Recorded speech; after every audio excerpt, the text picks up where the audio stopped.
Big herds of dinosaurs run through the forest. The temperature rises rapidly, and everything behind them begins to ignite. Some dinosaurs get stuck in swamps and can't get out. Pterodactyls fly over their heads as they try to avoid the blast wave that will soon cover the Earth. This event happened about 66 million years ago. It wiped out almost every living thing on Earth. Birds and flying dinosaurs were just about the only ones who could survive the most massive extinction event ever. Hey, don't blame me, I wasn't around then. Let's go down their evolutionary tree to look at the world's first bird, Archaeopteryx. It was about the size of a modern raven, but it looked like a small dinosaur with feathers. It had many small conical teeth, almost like alligators. It's because Archaeopteryx was closer to reptiles than to birds. However, its brain was 3 times larger than that of these reptiles. Although it had wings with feathers, it could hardly fly like modern birds. Its shoulder joints didn't allow it to lift its wings above its back, so it couldn't make a full wing beat. Most likely, Archaeopteryx was capable of gliding flights with small wing flaps. Evolution has led to more evolved species capable of full flight. Pterodactyls. These guys had no feathers, but membranes made of skin and muscle. Its wingspan was about the length of a human leg. It could fly perfectly and catch fish and small animals. Although flying dinosaurs could easily outrun terrestrial predators like velociraptors and T-Rexes, most of them didn't make it through the impact of a giant meteorite. Let's look at this event step by step to see how they got to our time. 10 minutes before the meteorite crash. A massive rock about the size of Manhattan Island is moving towards Earth in space. It weighs 460 trillion tons. That's like 3 trillion blue whales, the heaviest mammals that ever lived on Earth, and it's approaching our planet at 12 miles per second. At that speed, it could cross the Atlantic Ocean in just 4.5 minutes. That's twice as fast as our modern spacecraft could fly. 5 seconds before the meteorite crash. Ooh, this is getting tense. The Earth's gravitational force continues to pull the giant meteorite. It blows a hole in our atmosphere and creates a popping sound so loud you could hear it on the other side of our planet. All the animals on our planet wake up in a panic. They lift their heads up and see a huge rock that begins to burn through the air. Smaller fragments start to break away from the main meteorite. This fire is so bright that it shines almost like the sun. Flying dinosaurs and other ancestors of modern birds are the first to sense danger. They make a beeline to the sky and try to fly as far away from the impact site as possible to save their lives. The moment of impact. The colossal mass and velocity of the meteorite give it an enormous amount of energy. As soon as it touches the Earth, it causes an explosion of 150 trillion tons of TNT. The blast wave literally rips out chunks of our planet and throws them up. A huge wall of energy begins to move from the point of impact in all directions. It snatches the trees out with their roots and pushes them to the ground like dominoes. The shockwave completely wraps around our planet. This energy turns into heat. Everything around the impact site begins to ignite. Green jungles and trees turn into smoldering charcoal in seconds. The ground and rocks simply evaporate. The collision caused a massive earthquake. Some dinosaurs may have fallen into cracks that appeared in the ground.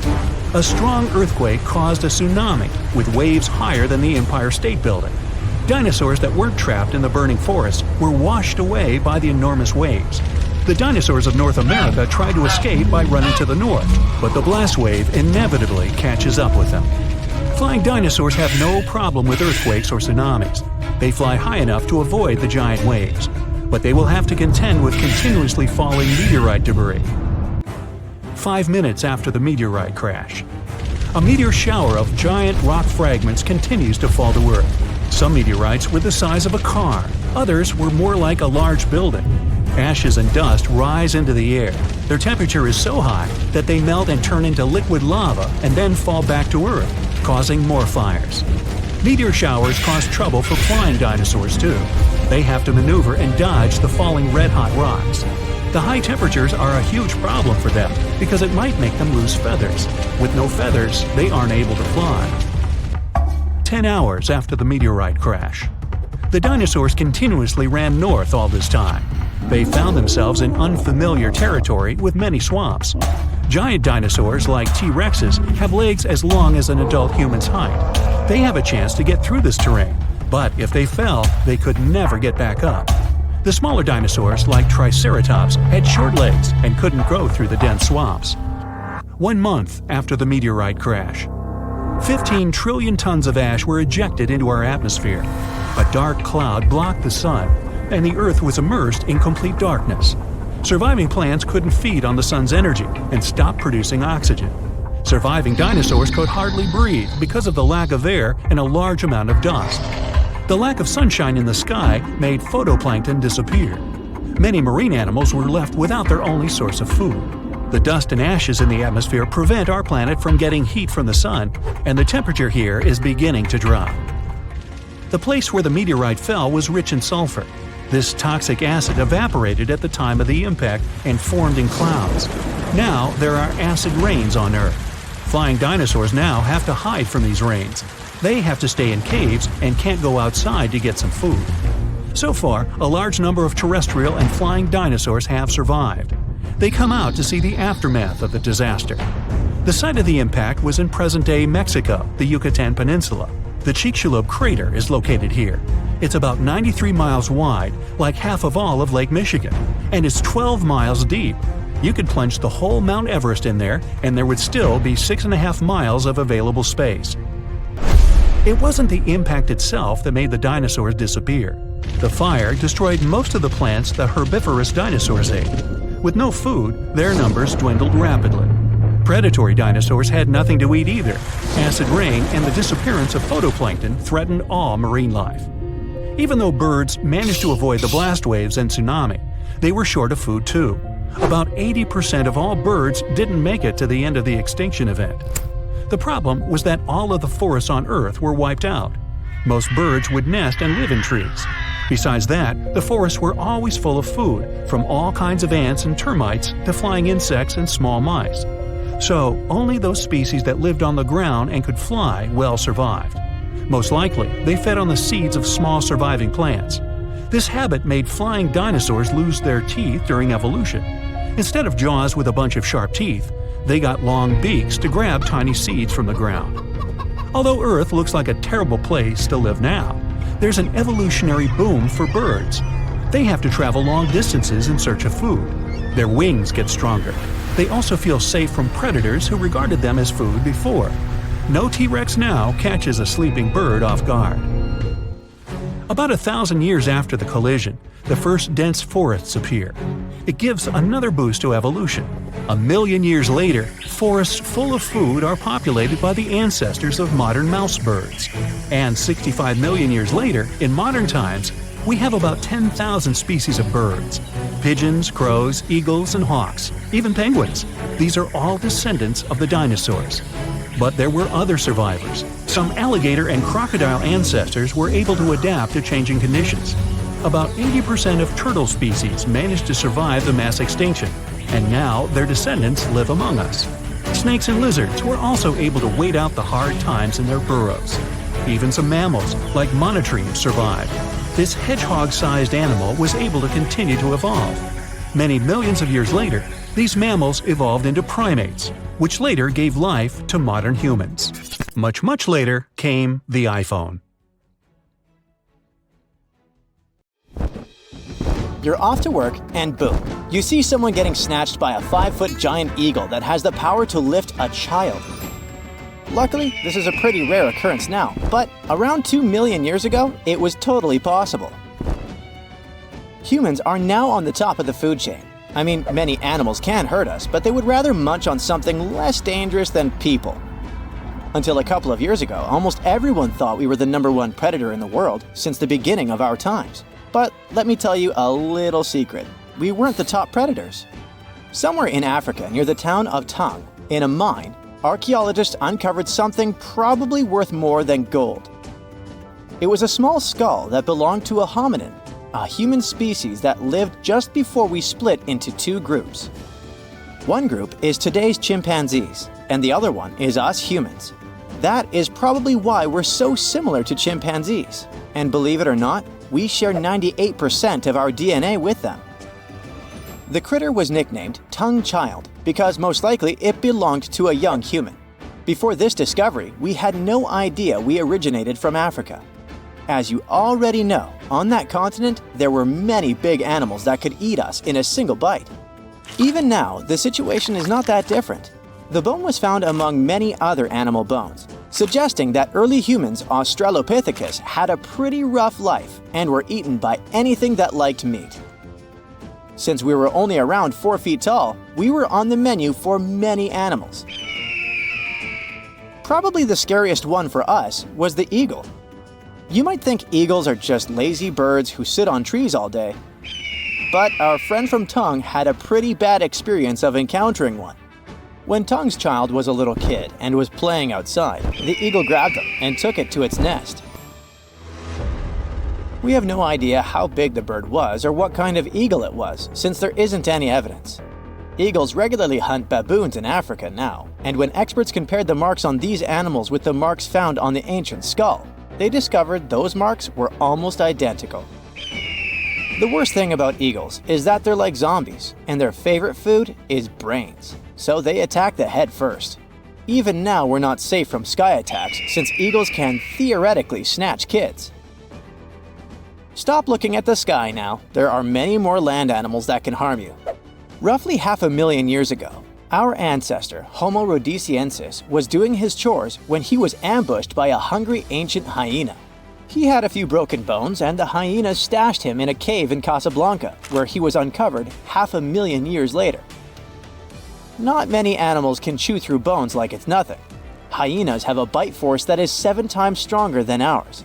They keep meat stacked in hidden places, so they can have snacks for later. Since we can't see at night and hyenas can, they hunted us at night. This might be the reason why people are scared of the dark.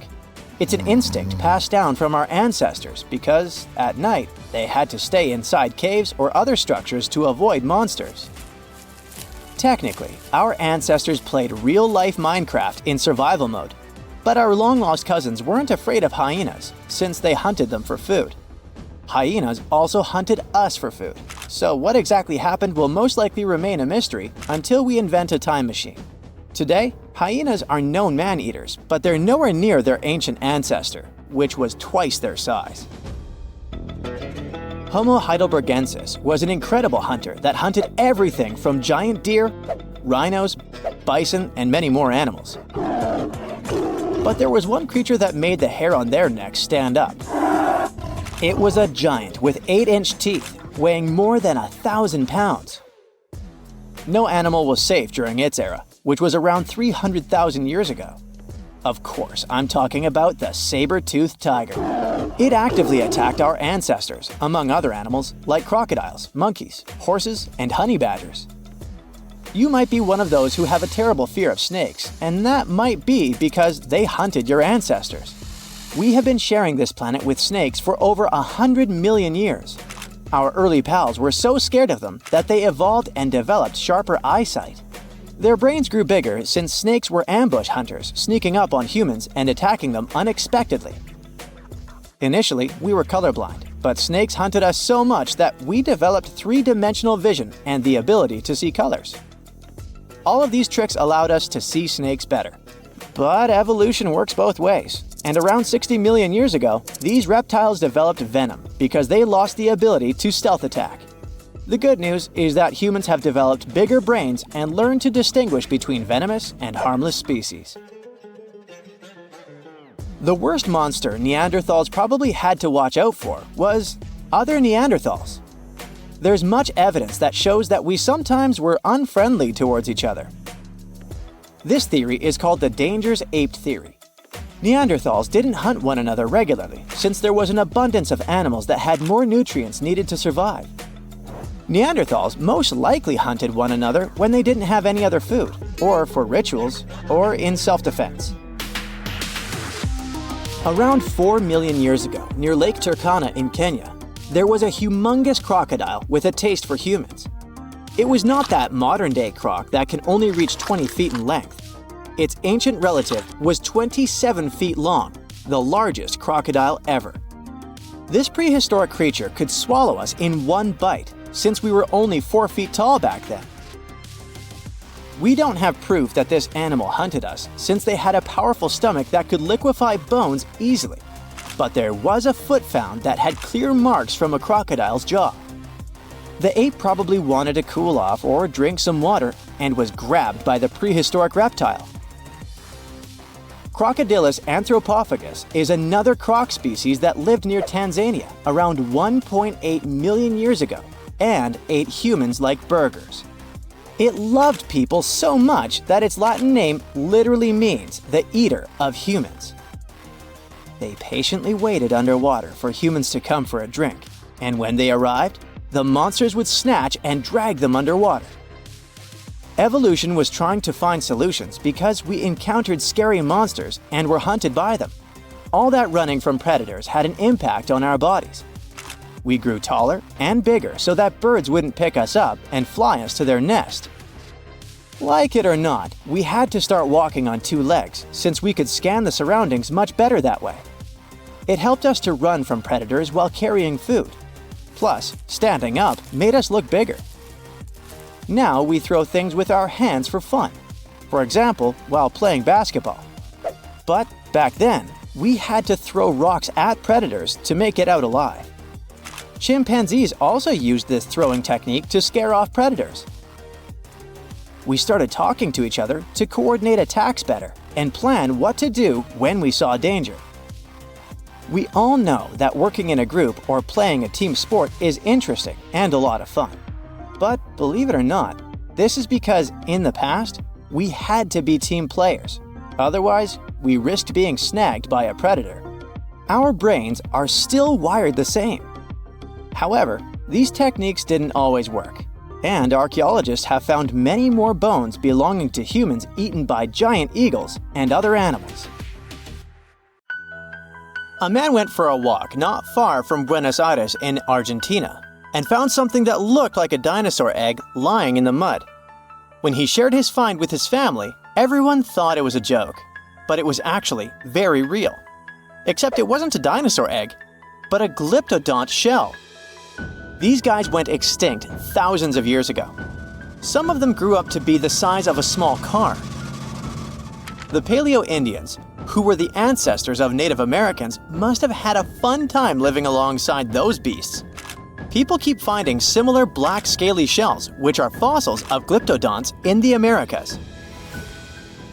These creatures thrived in South America for tens of millions of years and also spread up north. They had thick armor, called a carapace, and tough, grooved teeth for eating grass. They weren't always giant, but it looks like a colder climate before the Ice Age, with open woodlands and plenty of grass, helped them evolve. It's pretty hard to hide when you're huge, so they may have developed their fused armor to protect themselves. One of the most famous types had a long tail with spikes that it used to fight other glyptodonts for territory or mates. Although they look similar, the ancient glyptodonts were really different from today's armadillos.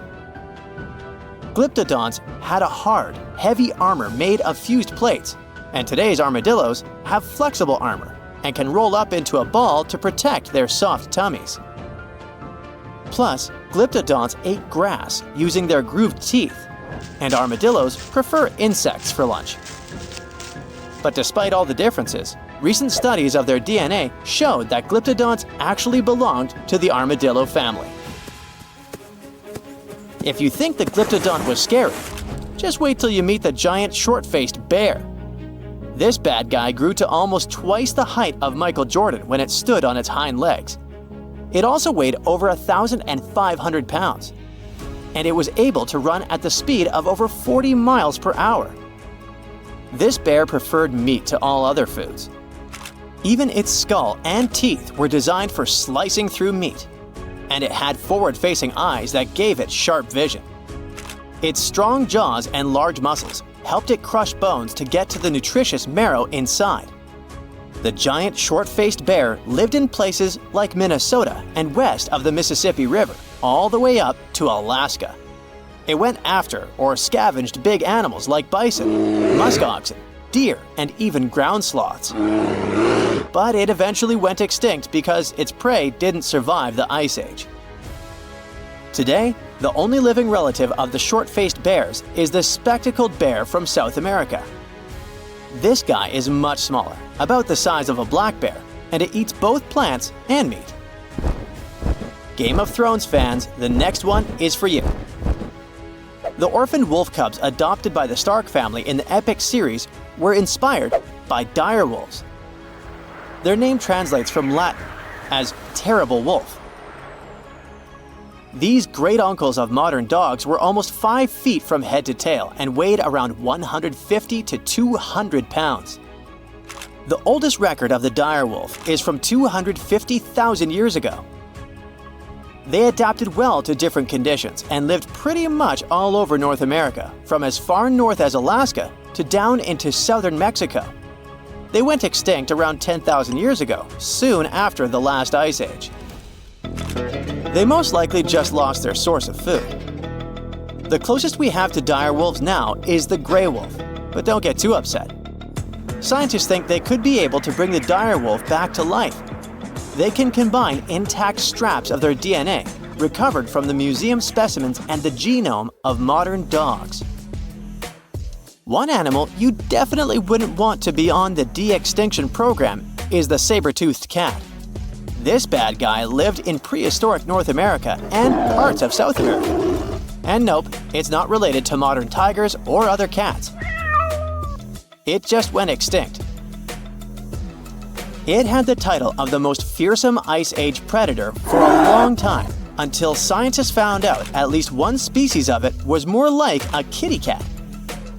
Smilodon, by the way, Diego from Ice Age was one of those, could only chomp down with 1/3 of the force of modern lions, but it could open its mouth at a 120 degrees angle, and it could wrestle even large prey to the ground with its powerful body, with disproportionately thick front legs and strong neck. The kitty was probably just too afraid to use its long and narrow teeth that could break easily. And one more detail. It had to have lips that could stretch well for the jaws to open wide, so it most likely drooled like a St. Bernard. Well, at least their teeth grew twice as fast as those of modern lions, and fully formed by the age of 3. The giant beavers, called castoroids, must have grown at the same rate, or so to get as big as a couch. They were about 8 feet long and weighed 200 pounds, which is as heavy as a large refrigerator. They had huge 6-inch long front teeth for gnawing, a narrow tail, and long, shaggy fur. This giant creature lived alongside mammoths and saber-toothed tigers in the woodlands of North America. Like today's beavers, the giant beaver probably spent a lot of time in the water since it was too heavy to move quickly on land. Unfortunately, we don't know for sure if giant beavers built equally giant dams. Even if they did, none of those structures survived over time. Some people think a giant beaver built a 4-foot-tall dam in Ohio, but it's just a guess. Eventually, the giant beaver disappeared, just like other big animals from the last ice age. Early human settlers in North America may have sped up its extinction, as they probably liked its thick fur and meat.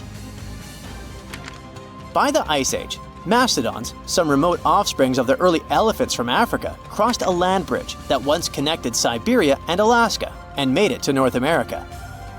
Mastodons, like woolly mammoths, had thick, shaggy fur that helped them keep warm in the cold climate of the Ice Age. But unlike the mammoths, who mostly grazed, mastodons were mostly browsers. They like to eat leaves from shrubs and the lower branches of trees. Scientists often find woolly mammoth fossils together, which means they probably lived in groups, like family herds. Mastodon fossils are usually lying alone. This means they may have preferred living on their own and only came together to mate or for a short time with their young. Sadly, both mastodons and woolly mammoths went extinct around 11,000 years ago, not long after the Ice Age. Scientists think this may have happened because of changes in weather patterns, fewer food sources, and possibly early humans. They figured out that one mastodon could feed a tribe for a week and dress them for years. You can mostly find camels in deserts in places like North Africa and the Middle East now. But scientists believe they actually came from North America, especially the lands west of the Mississippi River.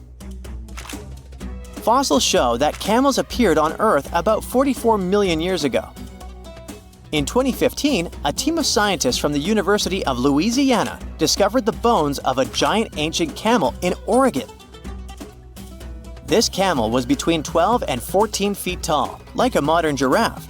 It lived around 7 million years ago and had a long neck to help it reach high plants. About 6 million years ago, some early camels crossed into Asia over the Bering Strait land bridge.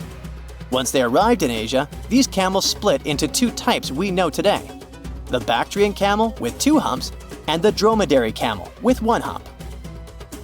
You won't find wild camels in North America anymore, but some of their relatives, such as llamas, alpacas, and guanacos, still live in South America.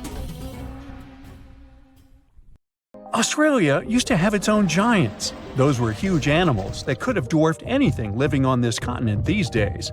Scientists found the remains of many of those ancient creatures in the Narracuta Caves in South Australia, 4 hours away from Adelaide. It's a lovely region, but it can be treacherous. Watch out for holes the ground is pocked with. Known as pitfall traps, many of them are no wider than a coffee table. They're deep and plunge into the darkest of caverns. One of such caverns is called Victoria Fossil Cave, and it's a treasury that's been hiding the bones of around 45,000 animals for centuries. Some of the oldest bones belong to creatures far more terrifying than any animal you can encounter today. Those were the ancient Australian mega-fauna, huge beasts that roamed the continent during the Pleistocene epoch. During those, there were giant snakes, huge flightless birds, wombat-like creatures the size of a rhinoceros, and many others. One of the largest examples of the Australian megafauna scientists have discovered so far is the Diprotodon. That giant herbivorous creature was 10 feet long and 6.5 feet tall, and weighed more than 6,000 pounds, about as much as a small Asian elephant. Even though this terrifying beast didn't eat meat, it could have smashed other animals with its sheer weight. Scientists have found the remains of hundreds of such creatures all over Australia, so it's safe to say that no other animal from that time or in that location was larger than this giant. Despite its creepy appearance, the Diprotodon was a relative to the modern-day wombat, and those are known to sometimes pounce humans. The Diprotodon had toes that pointed inward and were well suited for digging burrows. On the other hand, Diprotodon was a giant, and it was unlikely that it used to do so. It was likely a trait it had inherited from its smaller burrowing ancestors. Or it could have used its claws to search for roots. This theory is supported by the fact that the animal's pouch was facing backward. It prevented any dirt from collecting inside while the creature was digging. Since this animal was so big, it didn't have to worry much about predators. Up until 60,000 years ago, when the first humans appeared on the continent, full-grown Diprotodons only had to look out for creatures like the Quincana. Measuring in at a whopping 20 feet long, the Quincana was a land crocodile. It lived in Australia from around 20 million to 40,000 years ago. It disappeared along with most other mega-creatures of the last ice age. It's thought to be the result of the first humans coming to the continent. Even though the Quincana was extremely fast and dangerous, it was possible that this creature got out-competed by human hunters who took all available prey. Unlike modern crocodiles that are mainly aquatic, that mighty beast was a land dweller. Scientists figured it out by studying the Quincana's legs. They were able to support and carry the body clear off the ground. It means there was no escape for ancient people once the Quincana spotted them. Modern crocodiles can only push themselves along on their bellies. Such an adaptation allowed the Quincana to chase its prey for long periods of time, exhausting it in the process. Another creepy feature of this ancient monster was its teeth. Aquatic crocs have conical teeth. Those are great for gripping and holding on to prey underwater. But Quincana had knife-like teeth, ideal for slicing soft-bodied animals like, mammals. Another Australian monster, Thylacoleo, wasn't all that large, but it didn't make it any less terrifying. It was still among the top predators and the biggest carnivorous animals in Australia. This creature was a true oddity of nature, even by prehistoric standards. First, its teeth resembled not those of a regular predator, but those of a rodent. Its front incisors were enlarged, taking the place of canines. Premolars were also shaped like blades. They were used for cutting flesh and bone. At first, scientists thought that Thylacoleo used those teeth to eat nuts and fruits. But later, a study showed that the use of such teeth was better suited on necks and spines. The jaws of this ancient creature were immensely powerful. A 220-pound Thylacoleo had a bite force similar to that of a present-day 550-pound lion. It means that the animal could easily bring down prey much larger than itself. Then there was Thylacoleo's tail. It had strong muscles which provided the animal with the ability to use the tail as support when tackling large prey. The Thylacoleo had retractable claws, and this feature is very uncommon among marsupials. It allowed the animal to keep its razor-sharp hooks from getting blunt and could help it get a better grip on its prey. Scientists are quite sure that, like today's leopards, the Thylacoleo could climb trees and jump on other animals from above. It was done so fast and stealthily they never knew what hit them. The creature's rear feet support this theory. The first toe there was reduced, but the foot had a rough pad like what modern-day possums have. It allowed them to have a better grip while climbing. Right after scientists found the first skull of the Meliolania, this animal was classified as a lizard. That's why its name translates to small groomer. But after they discovered more complete fossils, it turned out that the Meliolania was a giant turtle. But that's not all.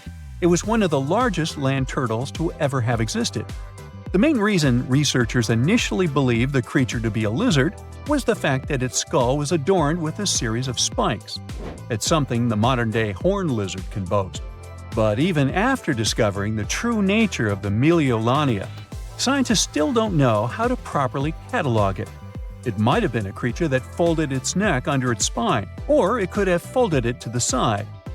Beside those defensive mechanisms on its head, the Meliolania was also equipped with a spiked tail, which was probably used to prevent predators from attacking the animal from behind.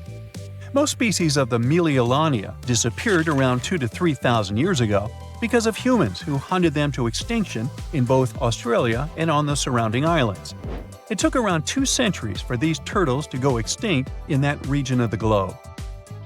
The Megalania was a giant Australian lizard that existed at the end of the Pleistocene epoch.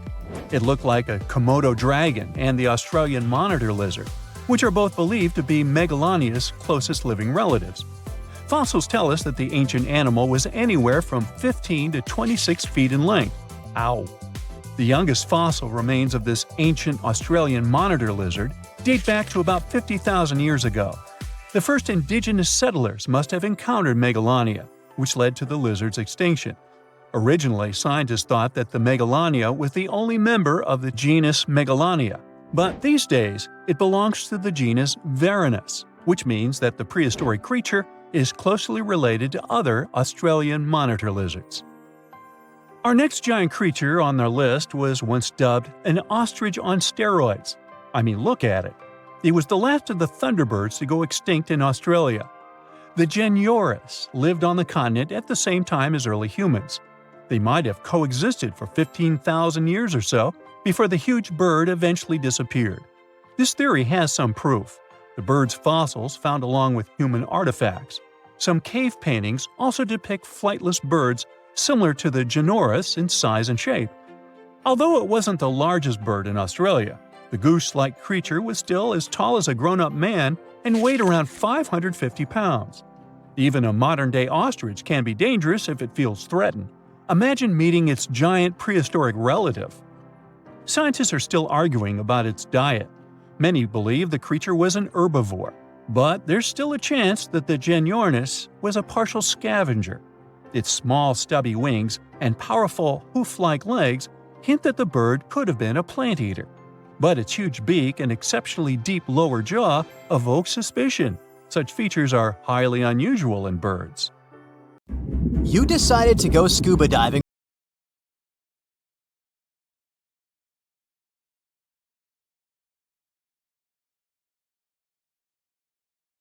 Ocean goes pitch black. You look up and, oh my, what is that gigantic animal? It's definitely not a shark, not a whale. Is it a turtle? Yup, but fear not, it's not gonna hurt you. If you had lived on this same Earth about 72 million years ago, then maybe this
Now, how about a gigantic prehistoric scorpion? I bet most people here are not huge fans of these creatures, especially since they're poisonous. Which is why the thought of a 9-foot-long aquatic scorpion might be the stuff of nightmares. Let's just say that if they hadn't gone extinct some 400 million years ago, lakes and rivers would be much more dangerous places for humans today. These gigantic insects were considered to be apex predators in their time, hunting everything from fish to other animals, even of their own kind. Yikes! I got goosebumps just imagining these creatures. Should we thank the asteroid that hit our planet now or later on in this video? Another prehistoric animal that would shock humans if it were still alive is the so-called Megatherium, a gigantic sloth. This huge sloth is believed to have grown up to 20 feet long, and its weight could be up to 8,000 pounds. It was found in the woodlands and grasslands of South America. The creature used to stand on its 2 feet in order to reach leaves on high branches. These giant sloths had huge claws. They helped them climb trees. I gotta say, I feel uncomfortable imagining these elephant-sized sloths climbing trees. Oh, of course, some dinosaurs will make our super-sized creatures list. But before that, here's a fun fact. Did you know some dinosaurs are still alive today? Scientists have proven that birds are classified as theropod dinosaurs. Such infamous creatures as the T-Rex and Velociraptor belonged to this group. I'm sure you've heard these names even before you watched Jurassic Park. The Velociraptor is that scary dino that breaks into the kitchen. Well, they evolved, gained some feathers, and turned into various species of birds we know today. That means that any bird from chickens to those little blue ones is a direct descendant of dinosaurs. Now, does the name Spinosaurus ring a bell? You can see this huge dinosaur in some museums today. Its fossils, I mean. The Spinosaurus was one of the biggest land predators to walk Earth. Actually, to walk its land and water, since scientists believe that this dino was semi-aquatic. It fed mostly on meat, which means humans would be its natural prey if it lived today. This meat-eating dino lived around 90 to 100 million years ago. It was about 60 feet long, 12 feet high, and weighed up to 22 tons. Its head was around the size of 8 bowling balls and was shaped like a crocodile's face. Basically, the Spinosaurus was a big African elephant with the face of a crocodile. Just kidding. But that would look funny though, wouldn't it? A much more attractive dino was this guy. It's considered to be the largest dinosaur that has ever lived on our planet. What made it so big was its extremely long neck and very long tail. You wouldn't want to stand behind this creature, believe me. If it decided to swish its tail, you'd get catapulted very far away. This creature lived around 100 million years ago, and its fossils were first found in Argentina around 2012. The dino measured 120 feet from head to tail, which made it almost as big as an American football field in width. And have I mentioned it weighed almost as much as a space shuttle? A staggering 75 tons. If it had been a carnivore, it would have probably been the greatest predator. But this big guy was a peaceful herbivore that had such a long neck that it could eat leaves from high trees. Cute, right? We must also talk about the Shastasaurus. As the name suggests, this animal is popularly known as the Mount Shasta lizard. Even though it was a marine reptile and probably never set foot on the mountain itself, this dino was usually around 23 feet long, but there was a specific strand of this species that could get as big as 69 feet long, about the size of the great blue whale. This made it the biggest marine reptile to have ever lived. A fun fact about the Shastasaurus is that scientists believe it didn't even have teeth, which means it could only feed on soft-bodied prey, such as squid, for example. The next animal on our list is the blue whale. Believe it or not, the biggest living animal on Earth actually started small. These days, the average mature blue whale can reach up to 100 feet in length and weigh up to 200 tons. That's more or less the weight of 40 elephants put together, or 30 Tyrannosaurus rexes, or 2,670 average-sized people. Blue whales have to eat up to 50 million calories per day to support that body. That's the equivalent of 30,000 Big Macs, just FYI. But blue whales weren't always this big. They actually evolved from a four-legged mammal that lived on Earth around 48 million years ago. Their ancestor was called Pakicetus, and it was only 6 feet long. Here's a fun fact. To be able to live in the water as one does today, the blue whale had to go through some intense adaptations. A blue whale can replace up to 80 to 90% of oxygen in its lungs each time it takes a breath. A human replaces only up to 15% for comparison. It allows these animals to dive for up to 1 hour at a time, down to a staggering depth of 330 feet. Elephants were bound to make the list. Elephants are currently the largest land animals on Earth. They can grow to be about 13 feet tall and weigh up to 7 tons. That's pretty small if we compare it to the other animals that once lived on Earth, right? But if we placed a 6-foot-tall human next to an elephant, we'll see it's not at all that small. African elephants are bigger than their close relatives, Asian elephants, and they have a similar lifespan to humans, up to 70 years. Pokemon might have made us collectively wish that salamanders were real-life dragons, although they're not. They can still be pretty cool, though. There's a giant species of salamander that is known to be the largest living amphibian. They can grow to be as long as a regular-sized human, reaching up to 6 feet. I bet that wouldn't be a pleasant underwater encounter. Antarctica wasn't always a frozen wasteland. A long time ago, it was full of life, and 56 million years ago, something terrifying stalked its jungles. A giant, flesh-eating bird. It was around 6 feet tall and weighed as much as a lion.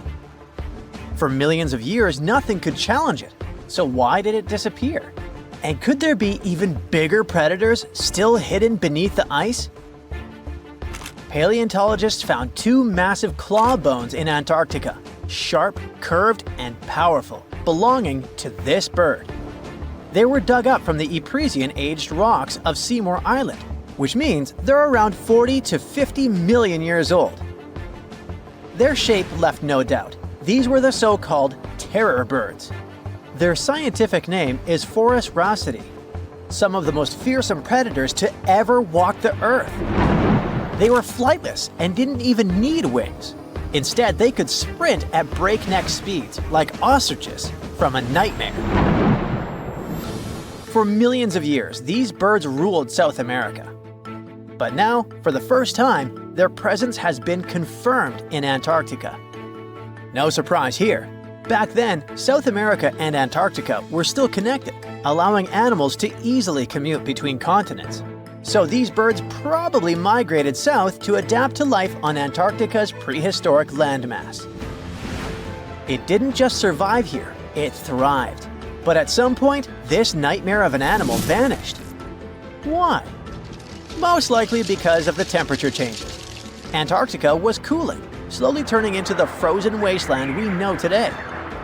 Its prey may have declined, leaving the predator without enough food. Eventually, it disappeared, leaving no descendants behind. Researchers hope that they'll find a complete skeleton eventually. They're also wondering where there might be even bigger species waiting to be discovered. Perhaps these birds evolved into a completely new Antarctic lineage. But for now, all we have are 2 giant, creepy claws. People often think that there are almost no animals or plants in Antarctica. But that's not true at all. Penguins waddle around, and forget the cute tiny ones. Antarctica used to have 6-foot-tall monsters. The emperor penguins are the largest penguin species alive today. They can dive over 1,800 feet deep and hold their breath for over 20 minutes. There were giant ancient penguins around 38 million years ago. They were the size of humans. Fossils show they had long, sharp beaks, making them terrifying hunters of fish and squid. The fish there are also absolutely fascinating. Forget giant squids. Colossal squids are nightmares even bigger. Some reach over 40 feet long with massive, super sharp beaks and eyes the size of dinner plates. Finally, orcas, the apex predators of the Antarctic Ocean. They hunt in packs, working together like a wolf pack of the sea to take down seals, fish, and even massive whales. There are even tiny plants like moss and algae, Antarctic hairgrass, and pearlwort. They somehow survive against all odds. There are many other myths going on about Antarctica. For example, some people think that when icebergs break off from glaciers, they immediately start drifting straight into the open ocean until they melt. But the reality is way more chaotic. First, when an iceberg breaks off from a glacier or ice shelf, it has to deal with underwater obstacles. It can stay stuck on the seafloor for decades without moving. Then they get caught in powerful whirlpools and spin in place for months. One iceberg, a 23A, spent nearly 40 years frozen in place before finally breaking free, only to get caught in a swirling ocean vortex for another 8 months. After that, their paths are influenced by ocean currents, tides, winds, and even underwater topography. They don't just float freely, their movements are full of literal, unexpected twists. And speaking of glaciers, another strange rumor is that some humans can't travel more than 311 miles inland in Antarctica because of an impassable ice wall, freezing jet fuel, deadly winds, and no oxygen. But this is completely false. Antarctica has been explored by planes, vehicles, and even scientists on foot. There's an entire research station sitting at the South Pole. People live there all year long. The ice wall is real, a massive ice cliff rising above the ocean. But that isn't some secret barrier, it's an ice shelf. These are thick slabs of ice that form when glaciers slowly flow off the land and spread over the ocean. Almost 3/4 of Antarctica's coastline is made up of them, but they don't form some giant ring around the world. Antarctica is one of the most extreme places on Earth, but we've conquered its challenges, and we keep learning more about it every year. That's why every year, millions of dollars are poured into keeping research stations running, protecting wildlife, and making sure the people who live there have everything they need. But where does all this money go? Well, Antarctica stations are basically small cities. There's electricity, heating, water purification, food storage, and medical facilities. The biggest station, McMurdo, is basically a town with over 1,000 people in summer.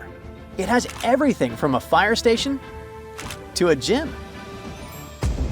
The South Pole Station is super deep inland, so it's one of the hardest places to supply. Getting food and fuel there requires airplanes flying thousands of miles in extreme cold. But the internet loves a good mystery. When Google Maps revealed what looked like a massive doorway in Antarctica, conspiracy theorists went wild. People joked about everything from Bigfoot's vacation home to a secret base, or even a Star Trek spaceship hangar hidden in the ice. But there's a way simpler and less exciting explanation. It's actually a grounded iceberg, a chunk of ice that got stuck in shallow water and is now slowly melting. As ice moves across the landscape, it flows around bumps and obstacles, creating odd shapes. The process of melting, breaking apart, and refreezing can carve ice into unexpected forms.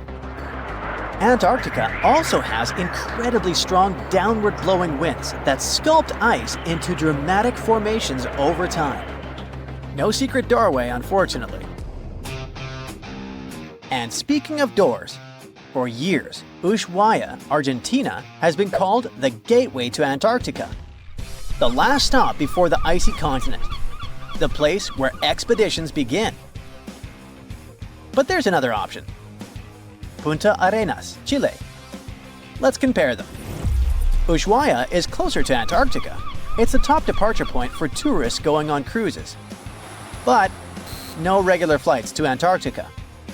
No major scientific bases operating from here. It's basically controlled by the military, which refuses to allow private flights, only commercially operated ships. Yes, Punta Arenas is further from Antarctica, but 22 countries and global organizations use it as their main base. There are regular flights to Antarctica happening there every year. Private airlines can actually operate here, making it the real air connection to Antarctica. Ushuaia may have the best location physically, but Punta Arenas actually runs the show. Argentina made a huge error in picking its Antarctic airbase. Instead of setting up a simple, accessible base at sea level, they built Marambio Base, very high on rough terrain, completely impossible to reach by land. Everything has to be flown in by helicopter, making operations slow, expensive, and frustrating. For 50 years, Argentina stubbornly stuck to this bad decision, while Chile set up efficient, well-planned bases that the world now uses. If things don't change, Ushuaia will be nothing more than a tourist stop. But what's terrifying is that Antarctica seems to be returning to its past. It's supposed to be the coldest place on Earth, but something shocking happened just recently. For the first time in recorded history, temperatures in Antarctica broke 68 degrees Fahrenheit. This continent is buried under miles of ice. Usually, temperatures there can drop to minus 112 degrees. But in the winter of 2020, scientists recorded an insane 69 degrees on Seymour Island, hotter than many places in Europe at that time. Scientists believe there are several reasons for that. First, there are changes in the way heat moves around the planet's waters. Second, melting permafrost due to the planet warming. It looks like the climate is changing faster than expected. Your heart is racing. You're running for your life from one of the biggest creatures you've ever seen. A giant reptile on two legs, sprinting right behind you. You hear the sound of a raging river next to you, but decide not to jump in. Thick leaves and bushes keep blocking your path, and you keep getting stuck in the mud. Everything around you is out to get you, and there's nowhere to hide. You spot a hollowed-out tree trunk and crawl inside. Whatever's out there is getting closer and closer. You hear deep guttural breathing and huge stomping. It's getting closer. You see a large tail from a crack in the tree trunk, swinging and knocking down bushes and small trees. Whatever it is, it's sniffing you out like those dogs at the airport. And right next to your face are giant bugs the size of a house cat. Perfect. You've always been scared to even look at crawly little things, but this one's so close and so big, you can actually see its facial features. It's looking at you like you're the alien. You want to scream, but can't. Then, out of the darkness, more bugs. They're curious things, flicking their antennas all over your body. Okay, this is too much. A bug is one thing, but now, a giant centipede thing is crawling your way. Its fangs are the size of your thumb. You dart out of the tree trunk and come face to face with a giant monster. It stops and stares at you, knowing you have no place to go. Claws and teeth the size of bowling pins. That's enough to keep you up at night. It's getting ready to charge right at you. Welcome to the most dangerous period and area in history for a human, the mid-cretaceous Sahara. This place was thriving around 100 million years ago in what would now be North Africa. Back then, the continents were all arranged differently, and the weather was wild. Extreme storms were pretty common, and temperatures would rise and fall like a Mexican wave at a soccer stadium. Then, sea levels started to rise. Water flooded the Kem region, an area between modern-day Algeria and Morocco. Over the next millions of years, asteroids, volcanic eruptions, and other natural disasters wiped out everything else. Bye-bye, dinosaurs. Thanks for playing. You probably think of the Sahara as one of the most inhospitable places on Earth, but back when it had trees and rivers, it was even more dangerous.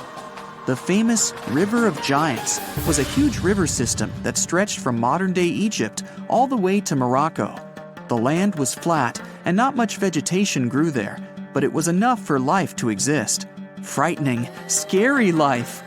That creature you're staring at, it's a giant, scary-looking theropod, and it's out to get you. Imagine a T-Rex-like dinosaur that's more than 32 feet tall and has an epic jawline. Scary stuff. They were the top dogs in the food chain back then. And that's why this place and period in history was so unique. The entire area had an incredible imbalance between hungry dinos and poor little dino snacks. There wasn't enough food to go around. Scientists were never able to find much evidence of herbivores. That means it might have been a royal rumble of carnivorous creatures waiting to pounce on each other at any moment. So, after a while of having a stare-down contest with a giant theropod, a shadow creeps up on you from behind. You're too scared to turn around, but the growling is louder than anything you've ever heard. It shakes you to the core. You turn around and see a Spinosaurus, and that's about all you can see. You know how they always show the T-Rex as the king of the dinosaurs? Well, this one would be, what, the emperor? It stands about 50 feet tall and has a sail of scales on its back, the size of a regular human. Then add in a crocodile-style snout with razor-sharp teeth and some short, powerful legs. Its diet mainly consists of river fish, but it's looking at you like you're a delicious fish taco. The two alphas are now in a standoff, with you stuck in the middle. But before you close your eyes and get ready to be eaten, they begin fighting each other, knocking down trees. You tiptoe your way out of there and run. The further you go, the better, right? Wrong. Not here, because everywhere you go, there's going to be something dangerous. During this period, there was danger in the sky, in the water, and on land. There were small mammals scurrying around here and there, but they mostly stayed in the shadows to avoid danger. After 5 minutes of running as fast as humanly possible, you make it out of the forest and onto an open plain. Bad move. Now there's nowhere to hide. Suddenly, you hear another shriek. You look behind you. Nothing. It's just short grass everywhere. Then you tilt your head up to the sky and see what looks like a giant bird. Only these are technically flying crocodiles. There were plenty of huge pterosaurs that ruled the skies. Anomalocaris was a flying reptile that may have eaten fish in the river. Those fish must have been tasty. It had a huge wingspan and long, slender jaws. Oh, and it was the size of a small bus. This one found you and is racing down to catch you. You run for your life, again. And this time, there's no place to hide. Suddenly, you feel talons grasping onto you and you're lifted off the ground. You soar up. If you weren't scared out of your mind, you might have noticed how beautiful the giant river channels below you are. The Anamalocaris maneuvers like a fighter jet, headed for the mountains, dodging all obstacles. You see a large nest with some mini beasts in it. They're hungry and as large as you. Not a great combination. You try to break free, but it's impossible. The creature drops you in the middle of the nest and flies off. You try to cover yourself, but the little ones keep pecking away. It's only a matter of time before it's too late. You look down below you and see the river. You can't tell how deep it is, but it's got a really strong current. You're out of options. You dive into the raging river and get dragged along with the current. Safe for now-ish. Imagine it's 2021. You're walking along one of the hottest and driest places on Earth, the middle of the Sahara Desert, only to find fossils of oversized fish. They ranged from bite-size to bus-size. Even freshwater sharks lived there. These weren't your average little fishies. Judging by their teeth, those guys meant business. You might even find a giant sea turtle swimming around. Okay, back to your wacky adventure. Luckily, you wash up on a safe sandy part of the river where you're able to relax. You drink some river water and try to find a safe place to make camp. Every noise you hear makes you jump. You sit down and try to enjoy the calmness of ancient Earth. Just when you feel you can finally catch your breath, you see a Spinosaurus walking along the river on the prowl. You run off and hide under a bush. It passes you by. You're safe. Or not. It turns, shakes the bushes, and sees you. Just then, a large boom scares it away. It's the sound of you jolting awake. You turn on the light and see your cat staring at you. Those dinosaurs seem so real, probably because of that documentary you were watching right before bed. The entire mid-cretaceous ecosystem depended on rivers for daily life. Just like all ancient civilizations, rivers were essential for the creatures of the time. And very recently, scientists discovered a new species of snakes that went extinct back then, with no known descendants. To understand these ancient ecosystems, it's important to know a lot about fossils. You might find two different fossils side by side, but those animals might have lived millions of years apart. In a frosty Canadian park, hidden deep beneath layers of thick ice, scientists discovered a bizarre skeleton they named the Frozen Dragon. The skeleton had been in the frozen ice for millions of years. It took experts decades to work out the species of this strange fossil. It was identified as a new genus of pterosaur. Pterosaurs were massive flying reptiles with wingspans of over 16 feet. Their heads were 3.5 times the size of their bodies. Pterosaurs lived 76 million years ago when they soared above the dinosaurs. Scientists described them as the biggest, meanest, and most bizarre animals that ever flew. The new genus has been named Cryodragon boreas, which translates to Frozen Dragon of the North Winds. In 2013, a young mountaineer was climbing one of the tallest mountains in Western Europe, Mont Blanc. He noticed a strange metal box poking out of the snow. The mountaineer pried the box open and found that it was filled with precious rubies, emeralds, and sapphires. The climber immediately handed the box to the authorities. It was discovered that the box likely belonged to a passenger on one of 2 flights from India that crashed into the mountain over 50 years ago. The box was valued to be worth over $200,000, and authorities are still searching for the heir to the small box of treasures. In northwest Siberia in 2007, a reindeer herder was on an outing with his sons when he noticed something strange in the ice. The man realized it was a frozen mammoth calf and immediately contacted the local museum. The calf was named Luba and was the best preserved mammoth mummy in the world at the time of its discovery. Luba had been in the ice for 41,800 years and is around 30 to 35 days old. From trunk to tail, the mammoth calf is roughly the same size as a large calf. If you're interested in seeing for yourself, Luba travels to museums all around the world. On the frozen continent of Antarctica, covered in layers of ice and snow, is Mount Erebus, the frozen volcano. The volcano was discovered in the middle of an eruption in 1841 by explorers on an Arctic expedition.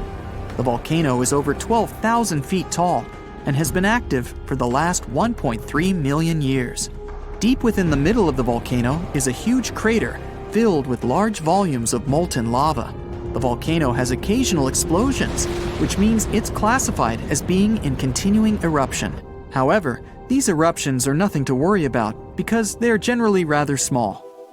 Back in 1991, 2 hikers were traveling across the Italian Alps when they stumbled across a body that they presumed to belong to a recently lost hiker.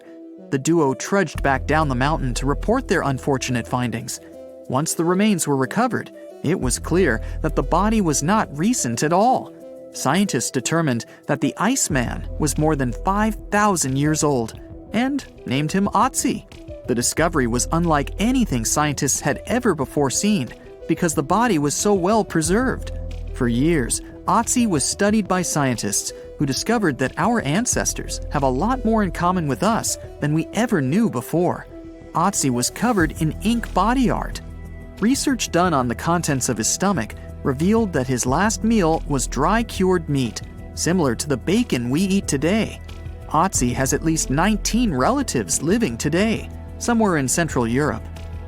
Scientists were researching ancient squirrel burrows in Siberia when they came across something interesting.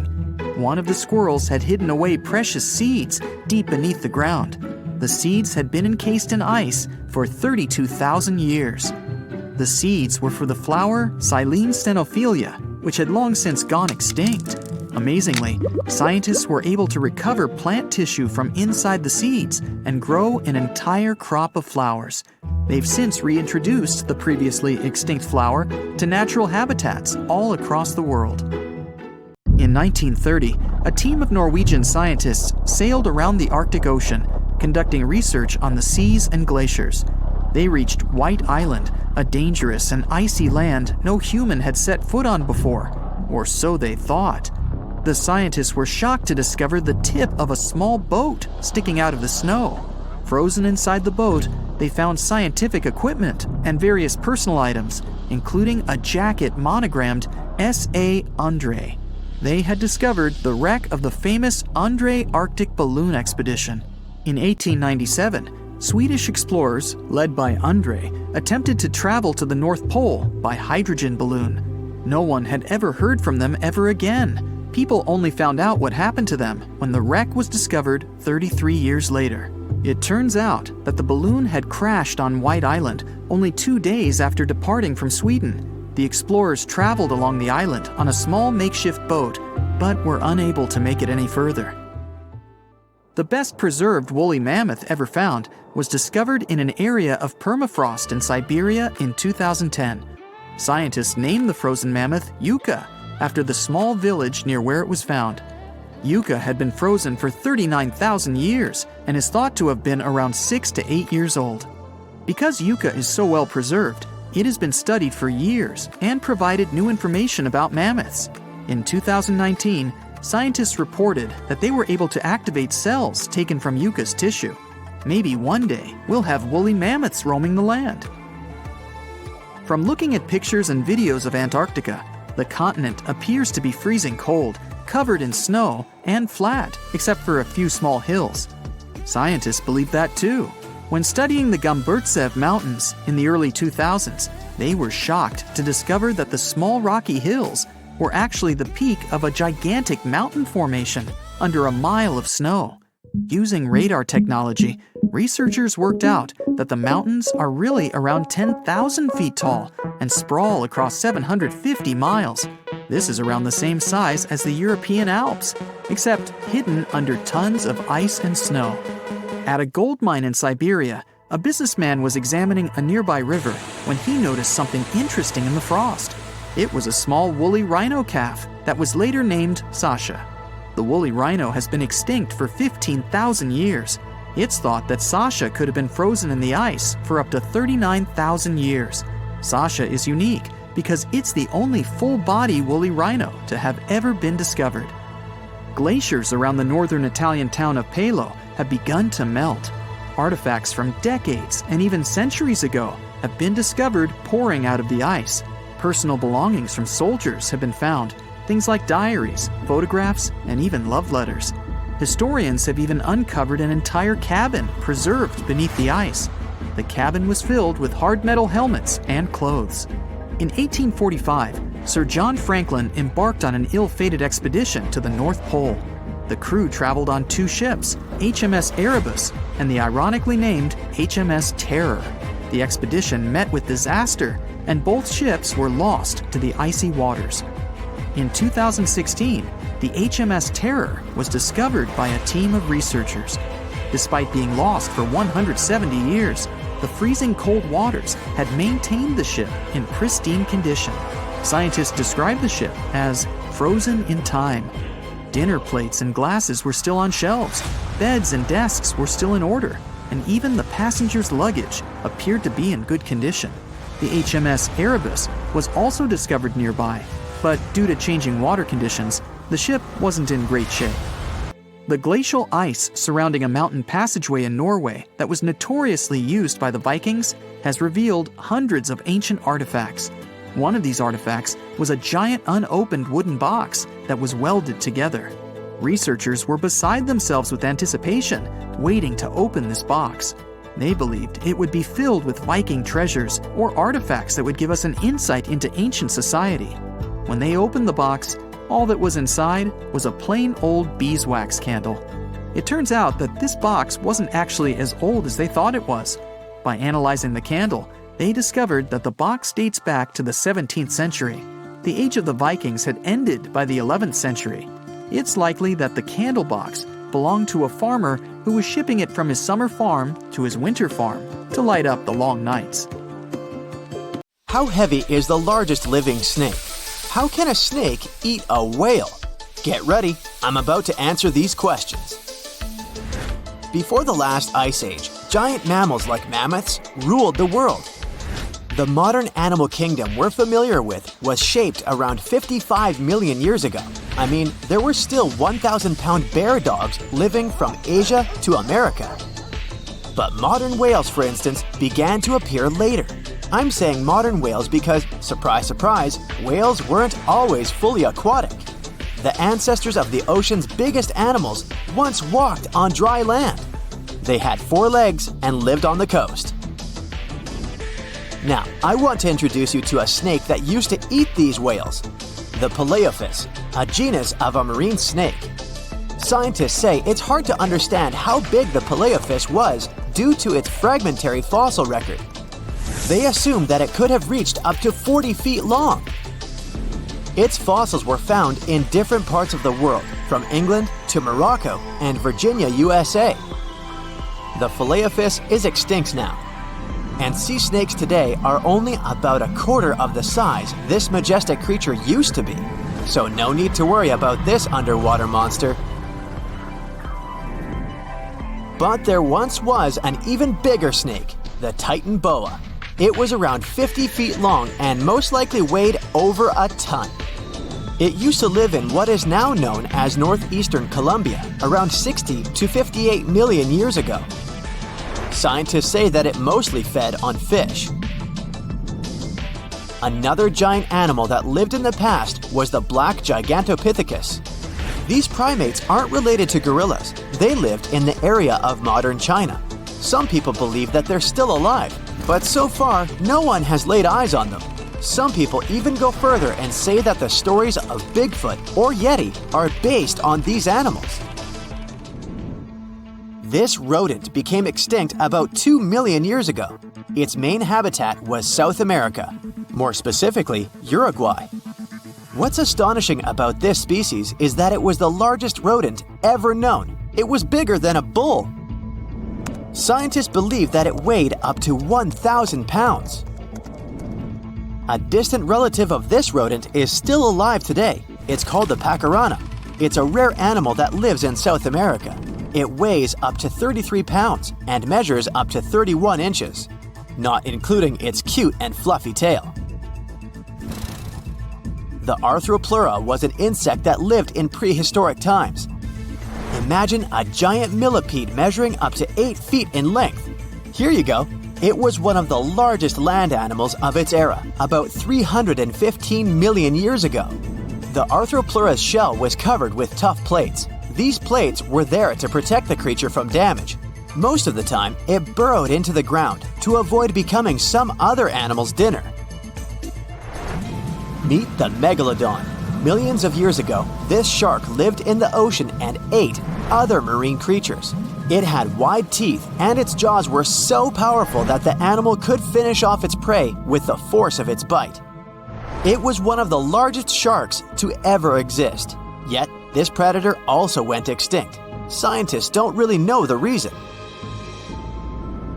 This made me wonder why animals were so big in the past. Nowadays, smaller creatures flee or hide from predators. But apparently, it wasn't like this before. Many centuries ago, animals didn't just run or hide, they fought back.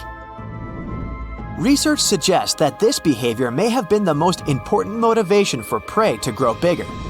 A study compared the skulls of ancient animals to those of their modern peers. The skulls of predatory animals have become shorter and narrower, while the skulls of the animals they hunted have become longer and broader. This means that predators learned to become experts in hunting, while prey worked on developing their defense skills. You see, a larger body size was a great advantage because it made it harder for predators to take down the animals they hunted. The bottom line, self-defense made prehistoric animals larger. The second reason why ancient animals were larger is related to their bones. They had hollow bones, which are lighter than solid bones. This type of bone allowed large animals to move quickly. Let's take sauropods. They were a dinosaur subgroup. Sauropods had giraffe-like long necks and snake-like long tails.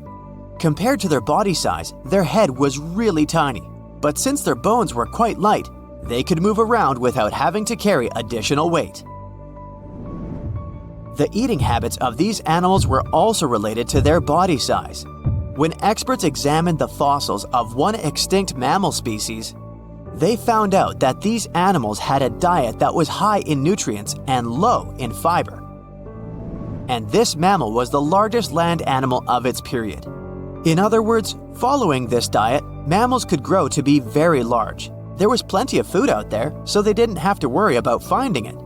Fun fact, these animals also took chewing out of the picture. They could swallow their food in large pieces instead of taking small bites. Environmental conditions also played an important role in the evolution of larger animals in prehistoric times. Those animals tended to live in warm, moist climates that provided them with a lot of food. They didn't have to compete for food sources. Researchers believe that because of these conditions, natural selection worked in a certain way. I mean, body size was more important than such traits as agility and speed. Oh, and did you know that large animals tend to produce more carbon dioxide? And ultimately, a bigger volume of carbon dioxide increases the amount of vegetation in the animal's habitat. As for the abundance of oxygen in the atmosphere at that time, it could be another vital element for some animals' growth. A good but scary example of an animal that benefited from the high levels of oxygen can be the cockroach of the Paleozoic era. At that time, cockroaches were the size of modern house cats. Now this one would give me the chills if I ever faced it. Ugh. What about today? Well, there are over 3,000 species of snakes on Earth. The smallest snake in the world is the Barbados thread snake. It's only around 4 inches long when fully grown, and the largest one? It's the reticulated python. This snake reaches around 20 feet in length. The longest python was discovered in 1912. It measured 32 feet long. As for the largest and heaviest reticulated python, it was named Medusa. Medusa was approximately 25 feet long and weighed 350 pounds. These reptiles lived in Southeast Asia in rainforests, woodlands, and grasslands. Don't be confused though, the reticulated python isn't the heaviest snake in the world. This title belongs to the green anaconda. It weighs approximately 500 pounds. Green anacondas are found in South America and Trinidad in damp, humid areas. I have a bonus for you. Here is a flying snake. You can find these snakes in Southeast Asia. They don't fly like birds, of course, but they do use the power of flight. They can go as high as 300 feet. They leap from tree branches into the air. Once they take off, it's all about aerodynamics. Their main technique is flaring their ribs and pulling in their abdomens. While airborne, they undulate from one side to another and slightly up and down. This motion helps snakes to turn and glide. Why bother with all this if they can just crawl in an old-school way? Scientists aren't sure, but they believe it might be related to escaping from predators. This way, they move from one tree to another without having to get down to the ground. Every now and then, people discover fossils of animals that lived millions of years ago. These ancient discoveries continue to capture our imagination. Which of these animals would you like to see alive?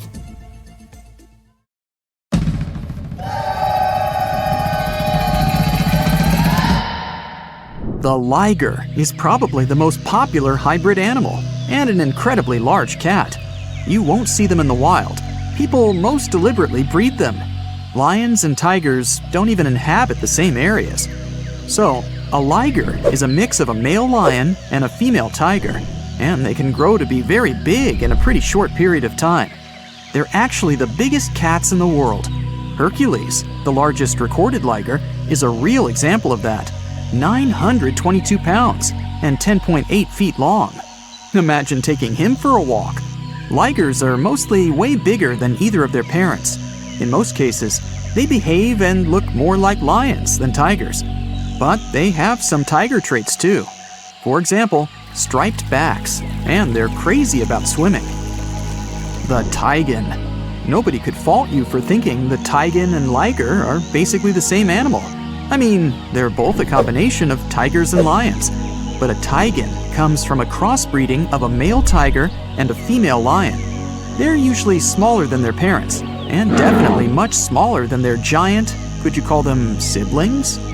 In most cases, they inherit charming looks from their tiger fathers, but they get some interesting traits from their mother's side too. For example, love for socialization and the ability to roar. Hands down, one of the rarest hybrid animals in the world are wolphins. These fellas are a mashup of a female bottlenose dolphin and a male false killer whale. Its name might make you think differently, but a false killer whale belongs to the dolphin family. They're not even related to killer whales. Wolphins are such an interesting 50-50 mix and balance of their parents. They have dark gray skin, the perfect blend of a black false killer whale and light gray dolphin skin. Dolphins have anywhere between 80 and 100 teeth. False killer whales have 44, and their hybrid young is halfway, with 66 teeth in total. What would it look like if algae and a slug paired? No need to imagine. You have a green sea slug to check the result.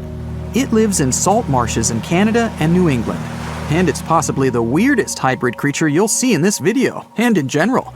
Part plant, part animal. So, some slugs seem to have been very sneaky while stealing the genes from innocent algae that they have eaten to enable them to look like this. Since they're partially a plant, they can produce the plant pigment called chlorophyll. That means these unusual slugs can even photosynthesize. That's the process plants use to turn sunlight into energy.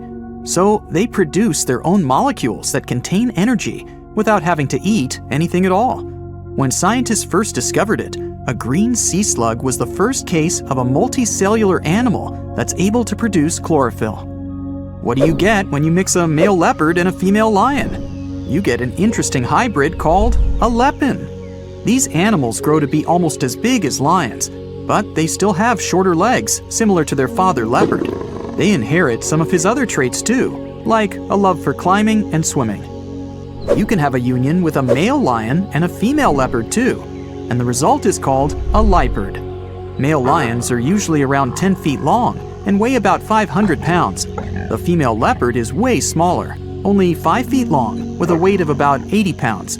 The difference in size here is too big, so this pairing really doesn't happen that often. Okay, how about a buffalo and a cow? When you were little, maybe you thought that they could be a good match, but in reality, the combination creates an unusual hybrid animal called a beefalo. Not many types of hybrid animals can reproduce on their own, but a beefalo can do it. When a grizzly and a polar bear get together, it results in a growler bear, or grizzly bear, or grizzlar, whichever you like the most. You can see them even in the wild. These two types of bears have a mutual contempt for one another. Yep, they're not good at living together in a mutual habitat. But even though it's rare, the love can still happen and result in these cute caramel-colored hybrid growler bears. In most cases, they'll be a bit smaller than polar bears, on average 60 inches tall at the shoulder, and approximate weight 1,000 pounds. But they're well equipped for surviving in warmer climates, thanks to the genes they got from their grizzly family side. Now let's get to one pretty tough fella, the jag lion. As its name implies, it's the hybrid of a jaguar and a lion. We don't know much about these intriguing big cats because only a few of them exist. But there was an unintentional mixing between a black jaguar and a lioness, which eventually resulted in 2 jag-lion cubs. One had a dark gray coat with black spots because of the dominant melanin gene black jaguars usually have. The other one had a lion color and the rosette pattern spots that remind you of a jaguar. Yep, you already know it. There are also liguars, a hybrid of a female jaguar and a male lion. That's some colorful family. Speaking of wild cats, have you ever heard of a savanna cat? Savanna cats are in both categories of house pets and exotic hybrids, since they're a mix of a domestic cat and a wild African serval hybrid animal. We're talking about striking animals, almost as big as a domestic cat. But what gives them their exotic look are their tall bodies, slender forms, and spotted coats. These cats are extremely loyal, intelligent, and loving creatures. Here's one unexpected mixture: a zebroid. Technically, it's a name people use to describe a hybrid of a zebra and any equine species. But when you pair a zebra and a horse, their young is called a zorse. Zebra hybrids mostly look like whichever animals they've been crossbred with, but with the striped coat of a pure zebra. Most of these hybrid creatures don't even have fully striped coats. You can mostly see the stripes on non-white areas of their bodies and legs. Speaking of zebra hybrids, check out this adorable creature. It's called a zonkey, or zedonk, zebras, zenki. Take your pick. They're mostly either tan, gray, or brown in color. You'll distinguish them by unique stripes that are darkest on their legs and belly. Unlike some hybrids, such as the liger, zonkies can normally live in the wild. In fact, that's where you can find them, living life to the fullest across savannas and open woodland, mostly in Africa. Can you guess what a geep is? Yep, a combination of goat and sheep, and definitely one of the most adorable and cuddliest hybrid creatures in this video. Geeps are very rare. Some experts even believe it's possible that they're not true hybrids, but just sheep with certain genetic abnormalities. After all, sheep and goats do carry different numbers of chromosomes, which means cross-species mixes are almost impossible. When a camel and a llama get together, you get a cute little thing called a kama. Similar to beefalo, the kama also produces the best economic traits of both its parents. The first one was born in 1998. Kamas don't have camel humps. Their body is covered in soft, fleecy fur, similar to their llama side of the family. They can drink big amounts of water at a time, so they can survive with almost no water at all for pretty long periods. The coy wolf is a hybrid where nothing looks that unusual to most people, since the coyote and the wolf are not that drastically different in their looks. After all, these two species only diverged around 200,000 years ago. Now they're still able to mate and bring coy wolf cubs to the world. People living in eastern Canada and the US might be familiar with these smart, adaptable animals that inhabit their forests, neighborhood parks, or sometimes even cities. These hybrids have emerged over the past century or so, and they've picked up the characteristics of both their parents. When a coy wolf is fully grown, it's somewhere in between the size of both parents, but it's also 55 pounds heavier than pure coyotes and has a bigger jaw, longer legs, smaller ears, and a bushier tail. Check out the narluga, an extremely rare creature whose parents are a narwhal and a beluga whale. It's a pretty strange animal, but far from being lonely, they mostly live in the North Atlantic. Scientists had suspected their existence for decades. In 1990, they found an unusual-looking whale skull located in an Inuit hunter's tool shed in Greenland. People from that area said that there were other similar-looking animals, and they fit the description of neither a beluga whale nor a narwhal. People said they had gray skin, narwhal-like tails, and beluga-like flippers. Narwhals and beluga whales are similar in size, and they share a family, the Monodontidae family. So it may not even be that surprising that they're able to successfully breed in the wild.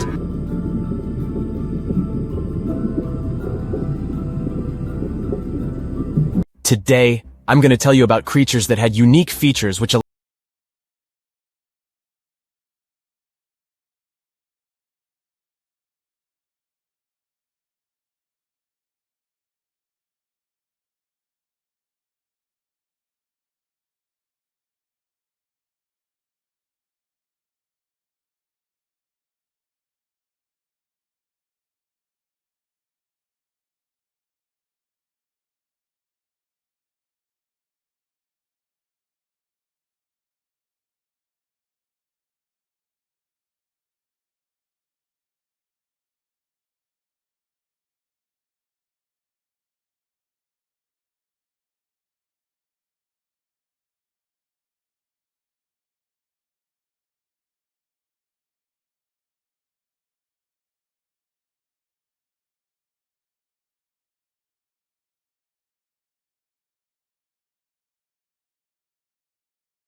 gone through 5 mass extinctions. One of them was so bad, it wiped out over 95% of life forms on our planet. Scientists think they might have found the culprit: volcanoes. Scientists took some ancient rocks from a dozen global locations and found elevated levels of mercury, which was released by volcanoes millions of years ago. This points to volcanic eruptions as the probable cause of the Permian-Triassic extinction event. The mercury didn't just come from rocks, it was from the atmosphere. This means that when the volcanoes erupted, they released this poisonous gas into the air. They produced about 720,000 cubic miles of ash, vastly more than the infamous eruption of Mount St. Helens. The gas left a trace that marks one of history's most significant catastrophes, setting the stage for the age of dinosaurs.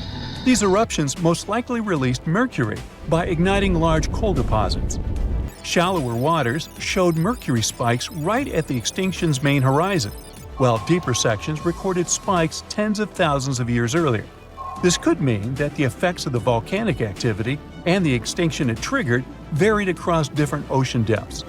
That means that the extinction was prolonged and complex. It not only caused significant climate warming at the time, but also led to some other toxic events, like acid rain, which made the situation even worse for plants and animals. Although few things have made it from the Permian period to the present day, we can get an idea of what the world was like back then from the fossils found in eastern Kansas. Now, 252 million years ago, the Earth was thriving. The Earth's continents were coming together to form the supercontinent Pangaea. The land was mostly dry, and the Earth looked like a harsh, arid desert, vast stretches of land with minimal water sources.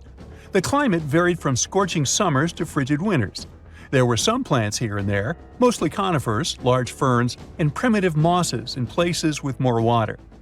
The Earth was dominated by dinosaur-like creatures like pelecosaurs or therapsids, often called mammal-like reptiles. There was also the fierce Dimetrodon with its awesome snail-like spine. These three were the top predators of their time. Smaller reptiles and amphibians also populated the landscape, alongside burgeoning insects like beetles and dragonflies, which thrived during that dry time. But all the interesting stuff mostly happened in shallow tropical seas. Marine environments were bustling with life: rich coral reefs, shellfish called brachiopods, animals known as bryozoans, and large single-cell fusilinids, which kind of look like they're covered in moss. Small funny ammonoids were quite popular as well, often hanging out in the oceans alongside brachiopods, bony fish, and sharks. Creepy trilobites, ancient marine creatures that first appeared 500 million years ago in the Cambrian period, but then persisted up to the Permian period. Trilobites were very diverse, active predators to scavengers or plankton eaters. However, almost all these beautiful creatures were about to disappear during the Permian-Triassic extinction. Now, this extinction was truly ruthless. More than two-thirds of amphibian and reptile species disappeared, and nearly one-third of all insect species were wiped out. Usually, the insects are resilient survivors, which shows how catastrophic this event was. Among these extinct animals was the terrifying Meganeuropsis, a giant dragonfly with a wingspan of nearly 2.5 feet, once found in central Kansas near Elmo. This place is famous for its rich collection of Permian insect fossils, including ancient crickets and cockroaches. For a while, it was a mystery what exactly happened. Theories range from a massive asteroid strike and natural pollutants choking the oceans of oxygen, to dust clouds, to cosmic volcanic eruptions blocking the sun and cooling the planet. There was evidence for each of these scenarios, but the recent discovery points to the volcanoes theory after all. There's also a possibility that the reason wasn't just the volcanoes. NASA-funded researchers have recently uncovered what might be the fingerprints of this ancient perpetrator, or at least one of its accomplices. By investigating rocks around the globe, they've found evidence pointing to a massive asteroid strike as a possible culprit. They found unusual molecules shaped like soccer balls, known as fullerenes. These molecules contain rare gases that usually come from space. This suggests that an enormous space rock, perhaps as large as Mount Everest, crashed into the Earth, contributing to extinction. There seems like there might have been a series of catastrophic events. The volcanoes were spewing vast quantities of lava and gas that altered the climate. Pangea was forming and disrupting weather and ocean patterns, and an asteroid decided to join in as the cherry on top. Lucky for us, nature is super persistent and always finds its way to be reborn. This just proves how resilient the Earth is. Now, what's interesting is this wasn't the only time that happened. The Late Devonian extinction, which happened around 360 million years ago, is also tied to volcanic activity. Volcanic eruptions and the proliferation of land plants could have altered the nutrients flowing into the oceans. The Triassic-Jurassic extinction, which happened around 200 million years ago, a bit before the dinosaurs, might have also been a result of a volcanoes plus asteroid impact combo. And finally, about 66 million years ago, the last dramatic shift happened on Earth. Our planet went from the age of dinosaurs to the age of mammals. This momentous change is known as the KPG extinction. Just like the Permian extinction, it was a sudden event that ushered in new forms of life. And, once again, there are two major theories about what happened. The most popular theory tells us that the dinosaurs disappeared because of a massive asteroid. The Chicxulub meteorite smashed into present-day southern Mexico, creating the Chicxulub crater. The meteor was about 6 miles wide and hurtling towards Earth at incredible speeds. The impact was so powerful that it vaporized everything nearby instantly and released more energy than any other event in a billion years. The aftermath was catastrophic. Earthquakes shook the continents, and the ground itself heaved like a stormy sea. As the dust thrown up by the asteroid settled, it fell back to Earth like rain, heating up the atmosphere so much that forests worldwide burst into flames. Not far behind was a gigantic tsunami, stirred up by the ocean floor's upheaval, which swamped coastlines near the Gulf of Mexico. Not all dinosaurs perished immediately. In places like New Zealand, some dinosaur populations survived initially. However, a dark, ash-filled sky eventually covered the globe, blocking out the sun and plunging the world into cold and darkness. The long-term effect of the asteroid is what really sealed the fate for dinosaurs. Without sunlight, the food chain collapsed rapidly. Herbivores slowly disappeared, followed by the carnivores that depended on them, and the ash settling back to the Earth exacerbated the environmental upheaval, with fluctuating temperatures making survival tough. But there's another theory that says that, like with the Permian extinction, the asteroid was just the cherry on top. The dinosaur extinction was inevitable because of the volcanoes. Around 1 million years before the dinosaurs' demise, massive volcanic activity began under where India is today. This event created the Deccan Traps, a vast plateau formed from layers of lava that covered an area as large as France. For hundreds of thousands of years, these volcanoes spewed sulfur dioxide and carbon dioxide into the atmosphere. This turned the skies dark and the rain acidic, poisoning food sources and turning oceans into toxic baths. These changes were gradual but relentless, stressing ecosystems, breaking food chains, and leading to a slow but steady decline in many species, including the dinosaurs. Although it's not certain which theory is true, scientists now think that both were equally to blame. Maybe one day we'll have a clear picture of how the reign of the dinosaurs came to such an abrupt end. Feel that? The ground is shaking beneath your feet. Leaves are falling from trees. It feels as if a mini earthquake happens every few seconds. Bam! Bam! Something's coming right out of the woods towards you. There it is! The first thing you see is giant tusks and a long trunk. Then the creature's entire body emerges from the forest. This is the woolly mammoth. The species went extinct about 4,000 years ago, but now it's right in front of you. And it's not a dream. It might become possible in the nearest future.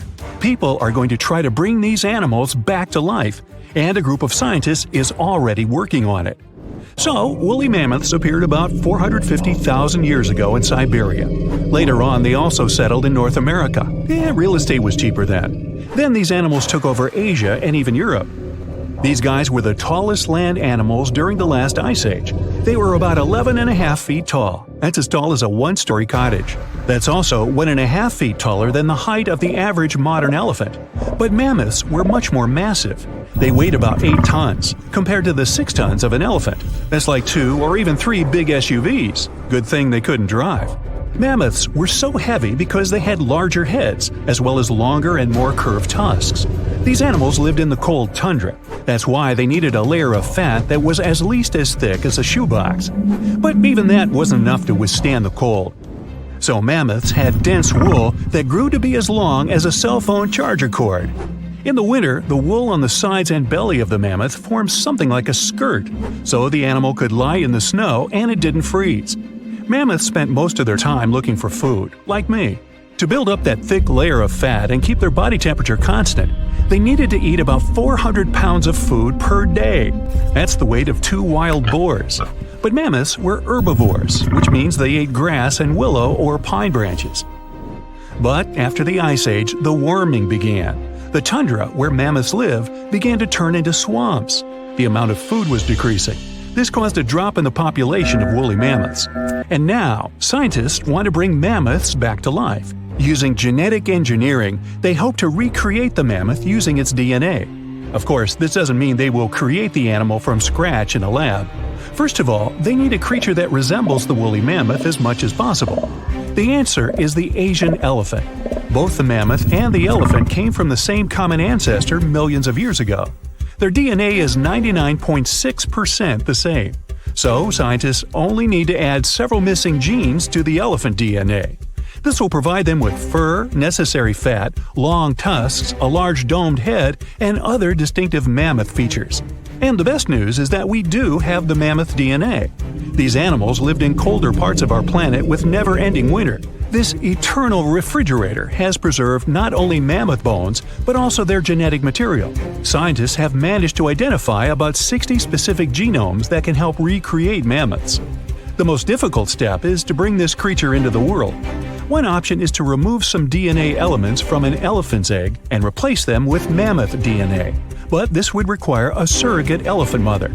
It would carry the baby for about 2 years, and then the first mammoth would be born. But scientists question this option. Creating a herd of mammoths would take decades and require too many surrogate mothers. Another option is to make an artificial womb. Nowadays, there are successful cases of creating a sac in which an embryo can safely develop. The main problem here is the sac itself. It has to be large and strong enough. It'll hold a developing mammoth baby for 2 years. In the end of this period, it'll have to withstand the weight of about 200 pounds. But it's also important to remember that elephants live in a matriarchal society, just like mammoths did. And when an elephant is born, the first thing it sees is its mother. Their connection remains strong for many years as the baby elephant grows. So many people say that such a way of growing a mammoth is highly unethical. But scientists continue their research. They insist that their goal is to improve the already existing genetic engineering technologies and apply them in the future. This way, we can save endangered animal species. But why should we bring woolly mammoths back to life in the first place? Some scientists believe that these animals played an important role in the planet's ecosystem. These days, the tundras of Siberia and North America are gradually warming up and releasing a lot of carbon dioxide. This contributes to the greenhouse effect, which warms up our planet even more. These tundras are now heavily overgrown with moss. But thousands of years ago, when woolly mammoths roamed these areas, tundras were more like pastures. Mammoths trampled moss and felled trees. They were some sort of ecosystem engineers. It's believed that the return of mammoths to these areas might help bring them back to their original state. Restored pastures will keep the soil from eroding. They may even be enough to decrease the production of harmful carbon dioxide. Recently, ecologists have brought many bison and other animal species to the vast expanses of Siberia for the same purpose. But some scientists believe that woolly mammoths would do a much better job. If this experiment turns out to be successful, people would have an opportunity to bring back to life a huge number of extinct animal species. Unfortunately, there's a limit to how long animal DNA can survive in fossils. If these fossils are hidden a few feet underground, DNA can last from 1,000 to 10,000 years. If the fossils, let's say, are in the ice in the Antarctic, DNA can remain intact for several 100,000 years. Unfortunately, it means we would never be able to recreate dinosaurs. They went extinct about 66 million years ago, and people just don't have any access to their DNA. But we could bring back some animals that disappeared not so long ago, like moa. It's a species of flightless birds. The largest of them was as tall as the woolly mammoth and weighed as much as a scooter, but the smallest species could be the size of a turkey. They lived in New Zealand and were isolated from the outside world for almost 80 million years, but they became extinct after the first people arrived there. Or stellar sea cow. This was the largest aquatic mammal after whales. These sea cows were as long as a limousine, and they weighed more than African elephants.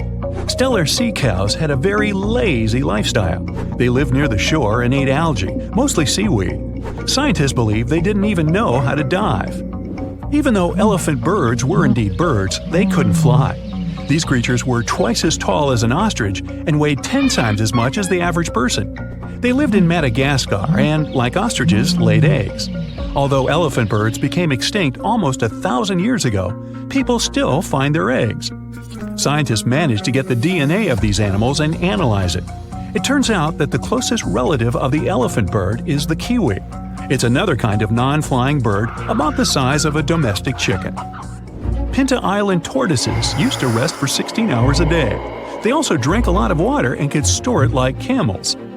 Each animal has its own role in the ecosystem, as well as in the food chain. The disappearance of one animal can cause huge problems for others. Such a chain reaction can wipe out an entire ecosystem. For example, dinosaurs didn't disappear instantly after the meteorite collided with Earth. The impact caused fires all over the planet. This decreased the amount of food for plant-eating dinosaurs. When they disappeared, meat-eating dinosaurs began to starve. And then all dinos gradually vanished off the face of the Earth. Many scientists think people do need genetic engineering technologies that can bring back extinct species. The pace of climate change on the planet is getting too fast for some animals to keep up with it and survive. Human intervention in this process could save many lives. This technology might also help recreate people if something happened and all life on Earth got wiped out. If we could preserve our DNA, our species could be brought back to life. By who? Now, if Earth's history were a movie, we humans would only take up the last second of the end credits.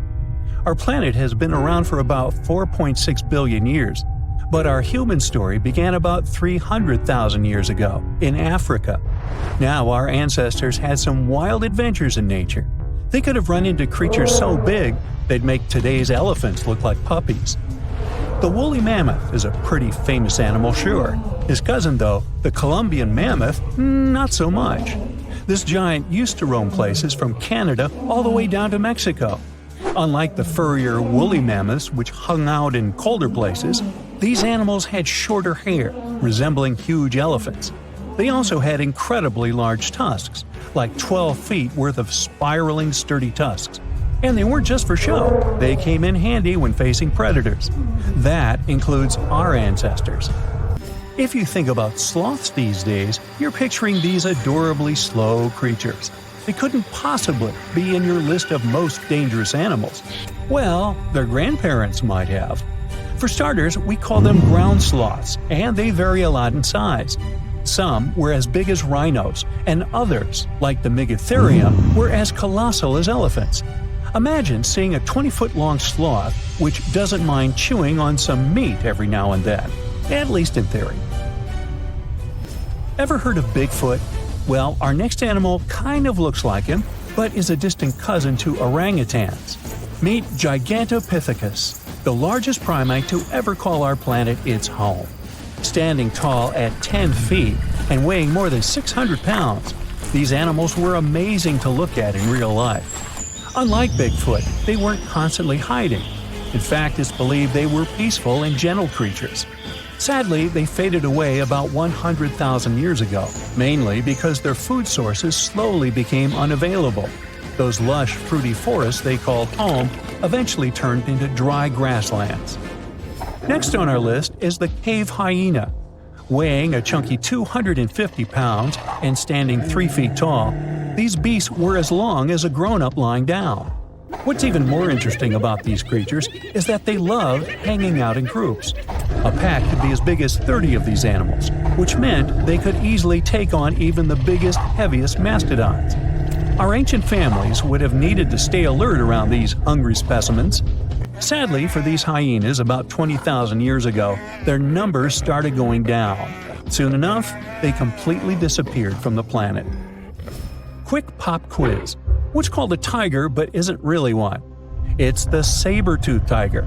I mean, sure, they belong to the feline family, but they aren't technically tigers. First appearing around 42 million years ago, in July, I think. Many of their kind were gone before we even showed up. However, early Americans might have bumped into a couple of specimens from this group. If that really happened, it would have been quite the encounter. Think of the biggest wild lion today or the hefty Siberian tiger. These big cats also had some incredible features hidden in their fur.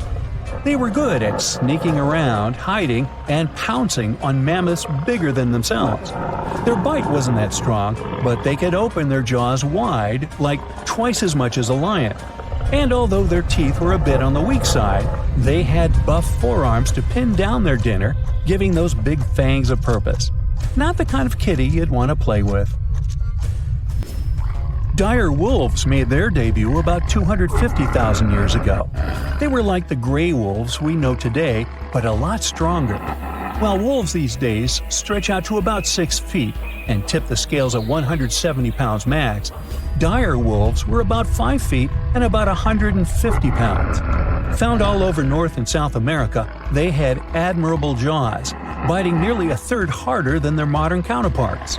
Also, their favorite snack was horses. But just like many other majestic beasts of the past, they faded away around 10,000 years ago. Now, names can be deceiving. Take the American lion, for example. It's not really a lion, it's more of a panther's big cousin.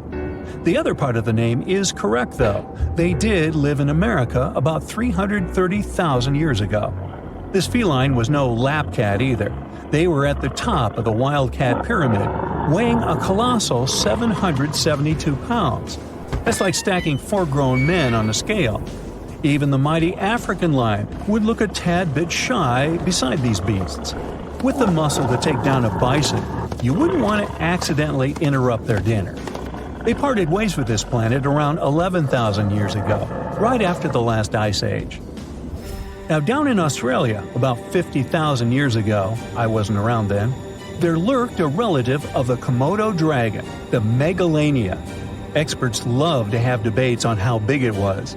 Some say it stretched out to 23 feet. Others think it was just about 11 feet long. Either way, they were basically mega-sized Komodo dragons with a dangerous bite. If you think bears are already big and fluffy now, let's introduce the short-faced bear. While this big creature stood on its hind legs, it towered at 14 feet. With long limbs, they could outrun today's bears, hitting speeds up to 40 miles per hour. These ultra bears sadly disappeared around 11,600 years ago. Now imagine a crocodile. Okay, imagine that same crocodile, only supersized, with sporty legs, doing its thing in Australia about 1.6 million years ago. Well, say hello to the quincana. These crocs were extremely large, reaching 23 feet. And no, they weren't lazy river loungers. These creatures really love spending time on land. They evolved to have strong legs for their chases and razor-sharp teeth designed for slicing, not gripping. When did we stop sharing beaches with them? About 40,000 years ago. The name elephant bird might not sound familiar, but try to picture a bird that stood tall, as high as a basketball hoop at 10 feet, and weighed as much as a small car, 1,500 pounds. Their eggs were equally huge, like 150 chicken eggs bundled up into one. Now, as amazing as these birds sound, there's a lot we still don't know about them. They're hard to study, as most extinct animals are. Still, some recent studies have given us some clues. Scientists have been examining ancient molecules from their fossilized eggshells. It's an awesome piece of evidence, since these birdie shells were thick, preserving precious DNA inside. Plus, there are tons of these eggshell fragments sprinkled all over Madagascar's beaches. Because of these findings, we now know these birds were herbivores and loved eating leaves and seeds. We also know the tiny kiwi bird is its closest living relative. Now, dodos were these amazing birds we also used to share the planet with. They're like distant cousins to ancient pigeons. To give you some perspective, imagine a chunky bird weighing about 50 pounds. Similar to chickens, turkeys, and ostriches, dodos were also the types of birds that couldn't fly. Their wings were small, and they had the muscle strength of, well, a wet noodle. Now, you might have heard the word dodo used as a name for creatures that aren't that bright. Don't get confused, though, by this name. These birds were in fact intelligent. Scientists were able to figure that out by studying their fossils. It turns out that they were good at smelling stuff, unlike most birds that are all about the visuals. These creatures aren't around for us to study anymore, but that might change. One evolutionary biologist is on a mission to fully understand these amazing ancient birds. On that note, she revealed that the dodo's DNA has been completely sequenced. There are even talks about potentially bringing dodos back to life. They would make a nice addition to the lovely beaches of Mauritius, the place they used to call home many, many years ago.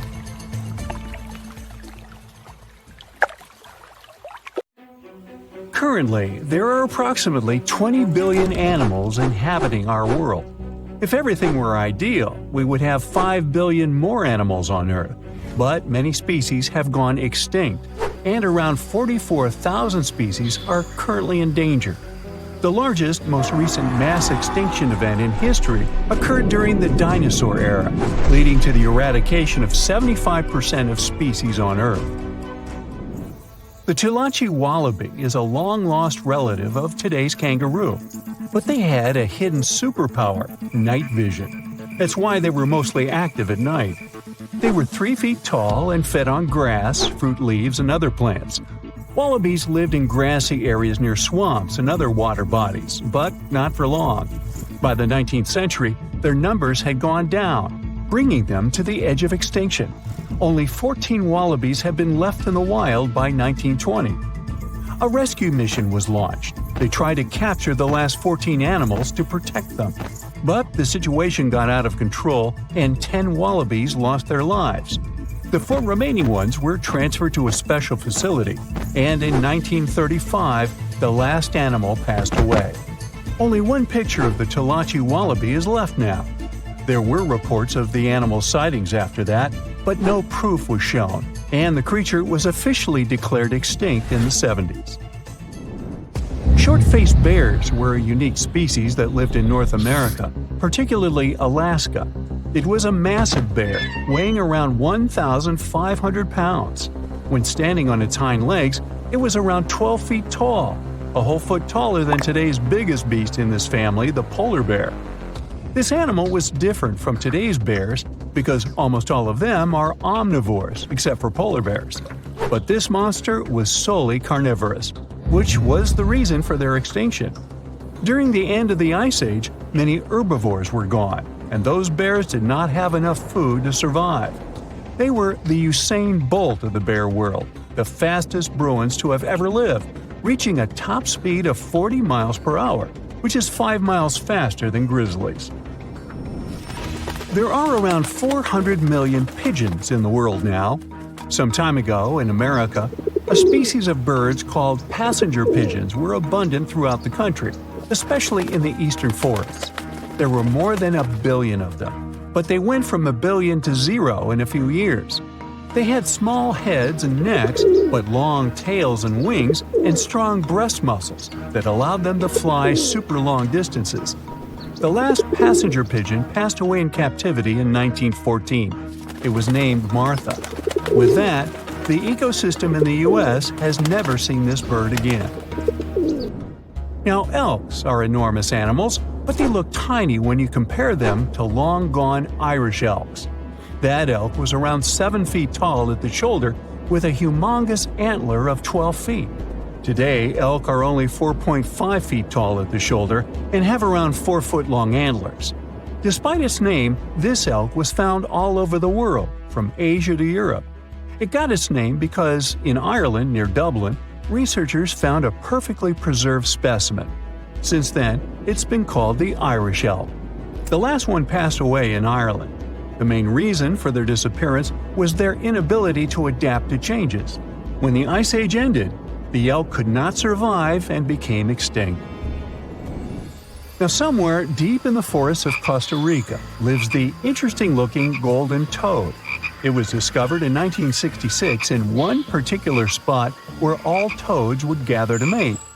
In 1967, a large population of this golden nugget was noted in that same spot. But the following year, only 10 to 11 toads were seen, and the year after that, in 1968, only one lonely male toad showed up at the spot. For years, there were searches for golden toads. In 2004, the toads were officially declared extinct. Humans were not responsible this time. The drought in the area in the 80s had a significant impact on the toads. Still, the last straw was the arrival of a new fungal species that caused the animal's skin to thicken, eventually leading to the toad passing away. This chytrid fungus is responsible for the extinction of more than 90 frog and amphibian species, becoming one of the biggest threats to their lives. Now, Canada is a very cold country, no surprise there, and nobody would expect tropical birds like parrots to live there. However, there was a parrot species that lived in America and some parts of Canada. I'm talking about the Carolina parakeet. Those were truly beautiful birds with orange-yellowish heads and green bodies. Their favorite rest spots were big trees alongside rivers. This parrot's favorite food was cocklebur seeds, which are poisonous to us, but the bird had no problem eating them. Also, they used the dangerous cockleburs as a defense mechanism. After they ingested loads of them, their meat became poisonous, and predators do not enjoy eating toxic birds. Carolina parakeets were abundant, there were millions of them. But since the Ice Age, their numbers had been gradually going down because of natural reasons, mainly temperature. By 1935, no such parakeets were left in the wild. Today's African lion had a much more prominent and notorious cousin, the Barbary lion. Those cats were mentioned in many famous old books. They were described as mean, terrifying beasts. It's believed that they were the largest lion species ever. Those big cats weighed around 600 pounds and were 9 feet from the head to tail. Unfortunately, this lion was declared extinct in the 90s due to many factors. Today, we only have one photo of this animal taken from a plane. Paradise parrots were native to Australia. They were genuinely amazing birds with captivating colors. What was unique about them was their nesting habits. They only nested in termite mounds. This parrot was always on the edge of extinction, and the reason for that is still unknown. Mice, rats, and other animals also hunted them, and it added fuel to the fire. The last bird was spotted in the year 1972. Since then, paradise parrots have only been seen in museums. The Gulf of Mexico was once home to Caribbean monk seals. This species of seals enjoyed spending time in the warm subtropical climate of the Caribbean. Most of the time, they were found near reefs and islands, foraging for food. Like most of us, they also loved sandy beaches and were usually seen in groups of 100 seals, resting before the next adventure. In the year 1886, monk seals were declared extinct. You can still see this animal in 2 museums. Both are located in the UK. As we all know, zebras have black and white stripes. But once, a zebra species had only half the body covered with brown and white stripes. The rest was just brown, and the belly was white. It was called the quagga. They lived in the southern part of Africa in grass fields and wet pastures, like today's zebras, and ate grass and other plants. The last quagga perished in 1888, but not all hope is lost. Today, extensive research is being done to bring this animal back into the wild. Australia is home to many outlandish animals, but the craziest ones are probably gastric brooding frogs. This species is not like your ordinary frog that lays eggs. They hatch their young inside their stomach and give birth by vomiting around 25 fully formed young frogs. Sometimes their stomach becomes so bloated that they have to breathe through their skin. 2 species of this frog were discovered in the northern and southern parts of Australia in the 1970s by Mike Taylor. A decade after their discovery, both species are gone. The main reason for their extinction is the chytrid fungus. Luckily for them, they're also part of a de-extinction program that's putting serious efforts into bringing them back into the wild. You're walking along the riverbank. It's quiet, save for the water's peaceful burbling. The hot Georgia sun beats down on your neck. That's when you notice something strange on the ground. Looks like a quarter-sized black coin with a weird pattern on it. You bend over for a closer look. Is it a coin? This thing looks like an ancient seal with a symbol carved in it. It's probably from some long-lost civilization. You could sell it and make a fortune. You crouch down on one knee to pick up your newfound treasure. As soon as your finger touches it, you pull your hand back as fear wells in your gut. It's hairy. Whatever. Nothing a good cleaning won't fix. You go to pick it up again, digging your nails in the dirt around it to pull it out of the ground. That's when it moves. Your heart jumps in your throat. It's pounding so hard you can feel it in your head. The fear turns to horror when the coin wiggles its way out of the ground. It's no ancient treasure. It's a huge spider. A ravine trapdoor spider, to be precise. This hard, coin-looking growth on the back of its body serves as a shield. The eight-legged terrors burrow into the ground and plug it like a cork, so hungry enemies can't get to them. Or, giant confused humans like you. The spider is venomous, but its bite isn't toxic to humans. Whew, lucky you. But I didn't say you wouldn't feel it. Best stay away from those sizable pincer-like fangs. Ow! Well, so much for your riches. Perhaps fortune awaits you in Mexico's Baja California peninsula. You're walking on dried-up ground when you notice a long white stripe up ahead. You get closer. Oh, looks like a super long worm, you think to yourself. But it doesn't move like any worm you've ever seen. That's when you see it has arms and a head. This pale creature with black beady eyes is a Mexican mole lizard. It lives in the ground where all its dinner of insects and termites hang out. It rarely comes out, so you're pretty lucky to have seen this bizarre reptile. Now you're in a rainforest in northeastern Australia. Ahead, half hidden among the trees, you notice something large and round. This mysterious figure lying on the ground is covered in black hair. At first, you think it's a bear curled up sleeping. But that wouldn't make any sense. There are no bears down under. You're getting closer when a twig snaps under your foot. The thing hears you and springs to its legs. It turns to you, and you now see this is a bizarre and beautiful bird. That black hair is actually a thick coat of long, fine feathers. This formidable fowl has a bright blue head with a large horn on top. Is that a trumpet? No. It stands on two powerful legs with a dagger-like claw on each foot that can be as long as your hand. Take away those feathers, and you might mistake this thing for a velociraptor. But it's actually a cassowary, the most dangerous bird in the world. It could jump straight over your head if it wanted to, definitely high enough to kick you in the chest, and its blows are strong enough to break bone, not to mention that claw that can cut through anything like butter. This bird was made to hunt and avoid being hunted. Don't even consider running away, not unless you too can sprint over 30 miles per hour. Diving into that lake over there won't save you either. This bird is an excellent swimmer. Best just to back away slowly and hope it doesn't come after you. Another creature that proves it's best to keep your hands to yourself is the panda ant. The naming is obvious. It's black and white and furry like the beloved bamboo-chewing bear. This furry little bugger lives in the forests of Chile. But don't go to pet this fluffy little ant. What you're looking at is no ant at all. It's a species of wasp. That black and white coloring serves one purpose – to warn others of this insect's powerful sting.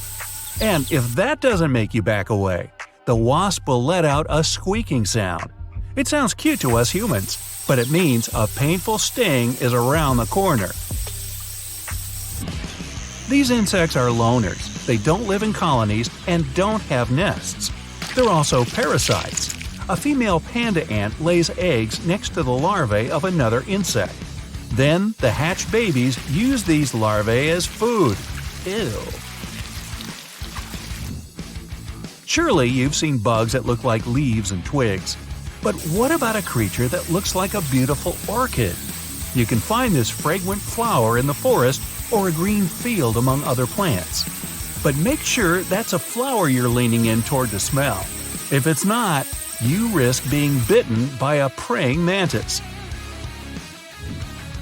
The orchid mantis is nearly impossible to distinguish among the flowers. It has pink-white coloring with legs and claws that look identical to little petals. It uses its resemblance to the plant to hide from predators and hunt insects that love these flowers. A butterfly or a bee flies up to the flower when one of the petals starts moving. The unsuspecting meal might take it as simply the wind, but then the petal turns into a sharp claw that suddenly grabs the insect. Oh my! Dinner is served. Now imagine you're in the jungles of Costa Rica. You notice a brown snake sitting on a tree branch in front of your face. The snake looks like it's about to strike. Well, you want to run away as far as possible, but notice that this snake is unusually short, and it doesn't lash out at you. You wait, but the snake keeps staring at you. It doesn't even hiss. Lucky for you, it'll never bite because it's not a snake, but a caterpillar. The hawk moth caterpillar can change the shape of its body to look like a menacing serpent. This easily scares away any hungry foes. The coloring and pattern on the skin imitates a snake's scales and eyes. This insect also knows how to move like a reptile. A master of disguise, this one. Let's get out of the hot jungle and head to Central Europe. You're in the middle of a sunny green meadow. Colorful flowers bloom around. Birds sing and bees buzz by. Among the bees, some are not what they seem. You'd hardly be able to distinguish the imposters. But if you look really closely, you'll see the golden bee fly moving through the air. It looks like a bumblebee, but it's the buzzer's biggest enemy. The golden bee fly sneaks into bee nests and lays eggs there. Its larvae hatch and feed on the bees and flower nectar. The yellow and black coloring allows the intruder to go undetected the whole time. The camouflage also keeps enemies away. Nothing would touch this fly if it thinks it'll get a bumblebee sting. The next spot on your journey is the rainforest in southern Thailand. Now, be extra careful and watch your step. Not because the next animal is poisonous or bites, but because you might actually step on it. The leaves from the trees have fallen and turned a gray-brown hue. Among these leaves, it's tough to distinguish the Malaysian horned leaf frog. Its body shape, coloring, and especially those pointy growths coming out above its eyes all allow this amphibian to hide perfectly among the fallen foliage. This frog can sit for hours in one place, waiting for its next meal to come close enough to… Now you're in a garden. You see a beautiful bright flower and a small bird hovering near it. The bird flaps its wings so quickly you can hardly see them. And that long, needle-like beak makes you immediately assume you're looking at a hummingbird. But as soon as you get closer, you realize this is not a bird, but an insect. Fortunately, the hummingbird hawk moth isn't venomous and doesn't sting. It's just a lovely little creature that decorates the garden with its presence. Many people even grow plants rich in nectar to attract these moths. Hey, that's an idea. Well, a biotech company called Glacial just announced something wild. They say they've brought back a direwolf from extinction. But did they really? What they've really done is way stranger, and maybe even more important. Their team has just created a brand new predator. Not a clone, not a revival, but a new species. These cute cubs are built from gene-edited wolves, shaped by ancient DNA and born through cutting-edge biotech. So wait, are the Jurassic Park horrors coming for us? Well, let's see. Now, direwolf was the massive muscular predator that roamed North America thousands of years ago. Most people think these were just some sort of bigger gray wolves, but don't be tricked by appearances and the name. In 2021, a landmark study came out. A team of researchers in major institutions studied actual direwolf DNA and discovered something shocking. These guys weren't just big gray wolves, not even close. They were separate animals. Genetically, direwolves split off from wolves roughly 6 million years ago. Just to put that in perspective, humans and chimps split about 6 to 7 million years ago. So direwolves and gray wolves are as different from each other as we are from chimpanzees. They look similar because of the so-called convergent evolution, when two species evolve similar traits because they live in similar environments. Think of sharks and dolphins, both streamlined, both predators, both ocean hunters, but different animals, and dolphins are way cuter. So Colossal said that they revived this animal, a dramatic and bold claim. But it's not quite true. In reality, they genetically engineered a new kind of wolf. It's not a direwolf, it's not even a known species. It's a synthetic animal, one that's never existed before. And this is a massive deal, both incredible and terrifying. The company basically has taken gray wolves and modified their genes by mixing them up with some direwolf DNA they found. Which is kind of wild, because, as we said, these two animals aren't really relatives, they're completely different species. The Colossal company kind of ignored that, though. They say the gray wolf is the closest living relative to a direwolf, and that the data proves it. But what data? They haven't shown it so far, it's just a claim. Why are they even calling this a direwolf? Well, they're saying their cubs are close enough to a direwolf and maybe fill the same role in an ecosystem. Basically, if it behaves like a direwolf, walks like a direwolf, and preys like a direwolf, doesn't that count? Sounds kinda dire to me. Well, if we're being honest with words, then not really. Biologically, genetically, evolutionarily, this is now a modified gray wolf. So, how good or bad is it? Let's figure it out. The good part is that the research like this might help us restore the planet's ecosystem and ecology. Colossal and similar teams are trying to develop technologies that could be used for especially important causes.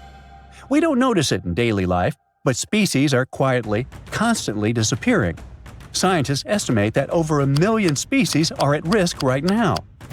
When ecosystems lose a species, especially because of humanity's actions, it's like pulling out a block of a Jenga tower.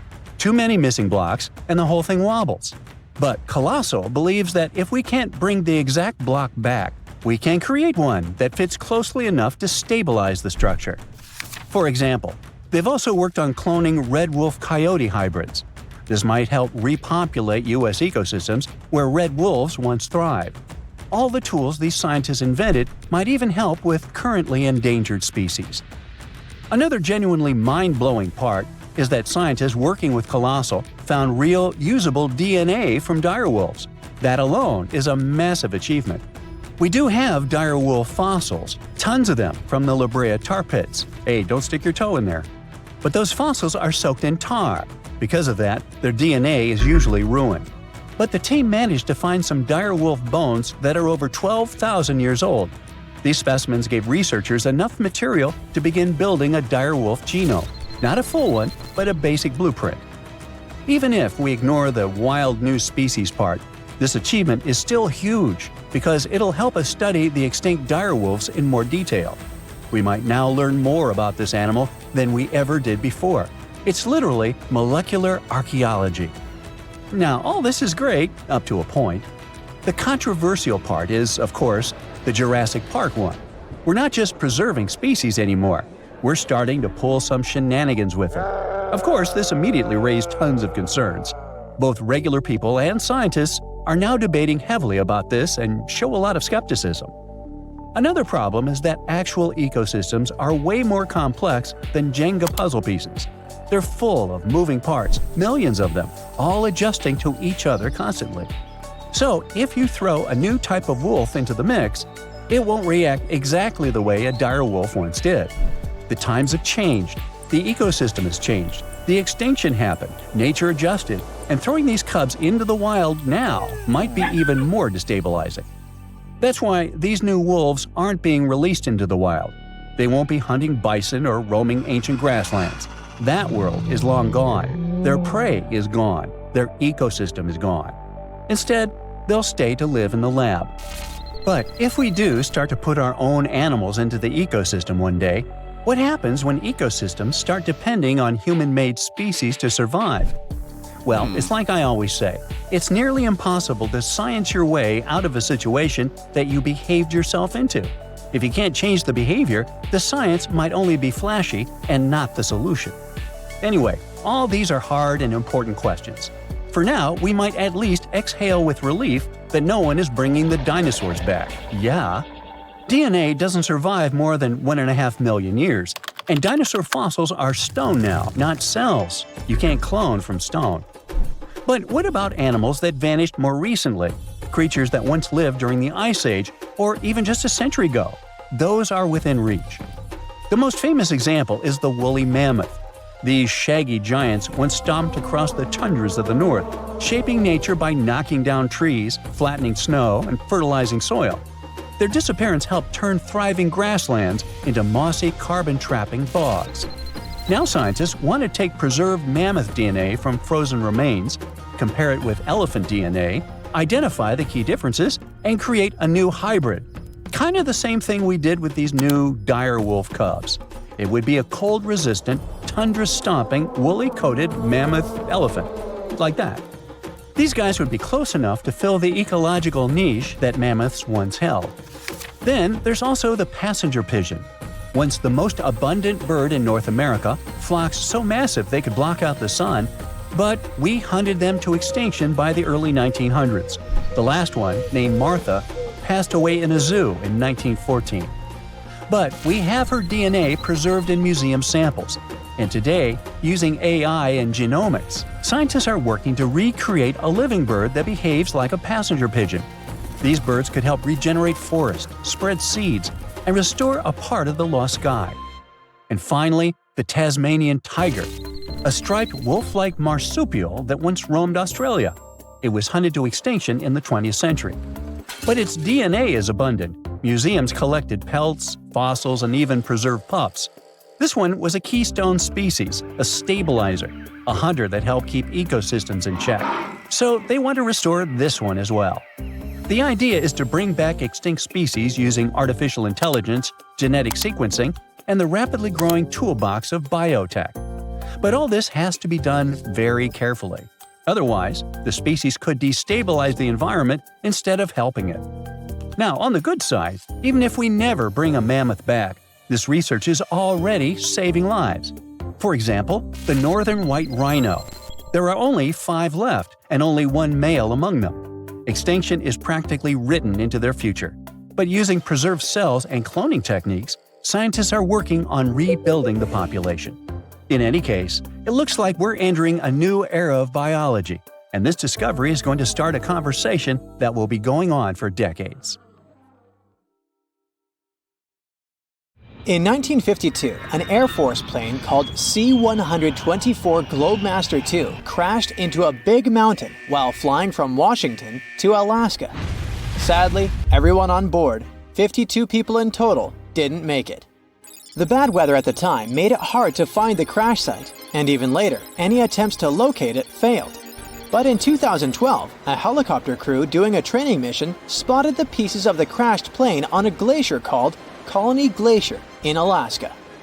They started looking for more pieces and confirmed it was indeed the missing plane. Since then, every summer for about a decade, different military groups have been helping in an operation called Colony Glacier. They've managed to identify 40 out of the 52 people whose lives were lost in the crash. The soldiers taking part in this mission take their promise seriously to never leave a fallen comrade behind. They believe it's their duty to bring back those who didn't make it. Another discovery comes from the Alps. In 1991, some hikers exploring the picturesque Alps stumbled upon a human body. It was half frozen in ice at the top of a mountain pass between Italy and Austria. At first, the local police thought it might be a mountaineering accident, but in a few weeks, archaeologists started claiming that this guy might have lived more than 5,000 years ago. They eventually gave the frozen fellow the nickname Ötzi. He was named after the nearby Ötztal Valley. He's become quite famous as the oldest ice mummy on record. Ötzi's frozen state might not be as unique as we thought, and that's where things get really cool. Archaeologists have another theory. See, at first, everyone was convinced that Ötzi marked the start of a cooler period because he had been frozen in the ice without any interruptions since he had lost his life. Yet, over the past few decades, glaciers and ice patches worldwide have been melting away like ice cream on a hot summer day. Not just Ötzi, but other ancient relics like bodies, hunting gear, horse droppings, and even ancient skis started to appear. So, archaeologists say there are similar sites. They found quite a few, and they all fit perfectly into this growing field of glacial archaeology. It seems like as the world warms up, it will show even more ancient secrets from the deep freeze. Moving on to another amazing discovery. In 2018, William Taylor and Nick Jarman were exploring the snowy slopes of Mongolia's Altai Mountains. They found an ancient treasure trove hidden in the ice. Inside the trove, they found a well-preserved 3,000-year-old arrow shaft adorned with ochre markings. It was in pristine condition, a rarity for organic items that old. They found other items too, like a bronze arrowhead with bits of animal sinew still attached. All of these relics had been untouched for hundreds of years, since they had been locked in the ice. In Mongolia, rising temperatures have melted ice patches that remained frozen for centuries. Similar discoveries have been made in the Yukon, US, Italy, Siberia, and Norway. Thousands of sites have been identified. Yet, scientists are racing against time to document and preserve these artifacts before they're lost forever. The study of these artifacts challenges the definition of these environments as wildernesses and shows how indigenous people coexisted with nature there. Sometimes people find simple items too, as simple as a sandal. This one, discovered on one of central Norway's mountain passes, indicates that people used this route roughly 1,700 years ago. This suggests that there was less snow and ice in that area back then. The sandal, dating back to around 300 BCE, resembles Roman sandals of that era. Again, in Norway, hunters found an iron sword high up on a mountain, more than 5,250 feet above sea level. There's no nearby burial site, and it's puzzling why someone would have a sword in such a remote location. Archaeologists speculate that the owner might have become lost. Then, in 2011, unusual objects resembling giant slingshots began to emerge as the ice melted. Radiocarbon dating suggests that this particular object was crafted around 400 BCE.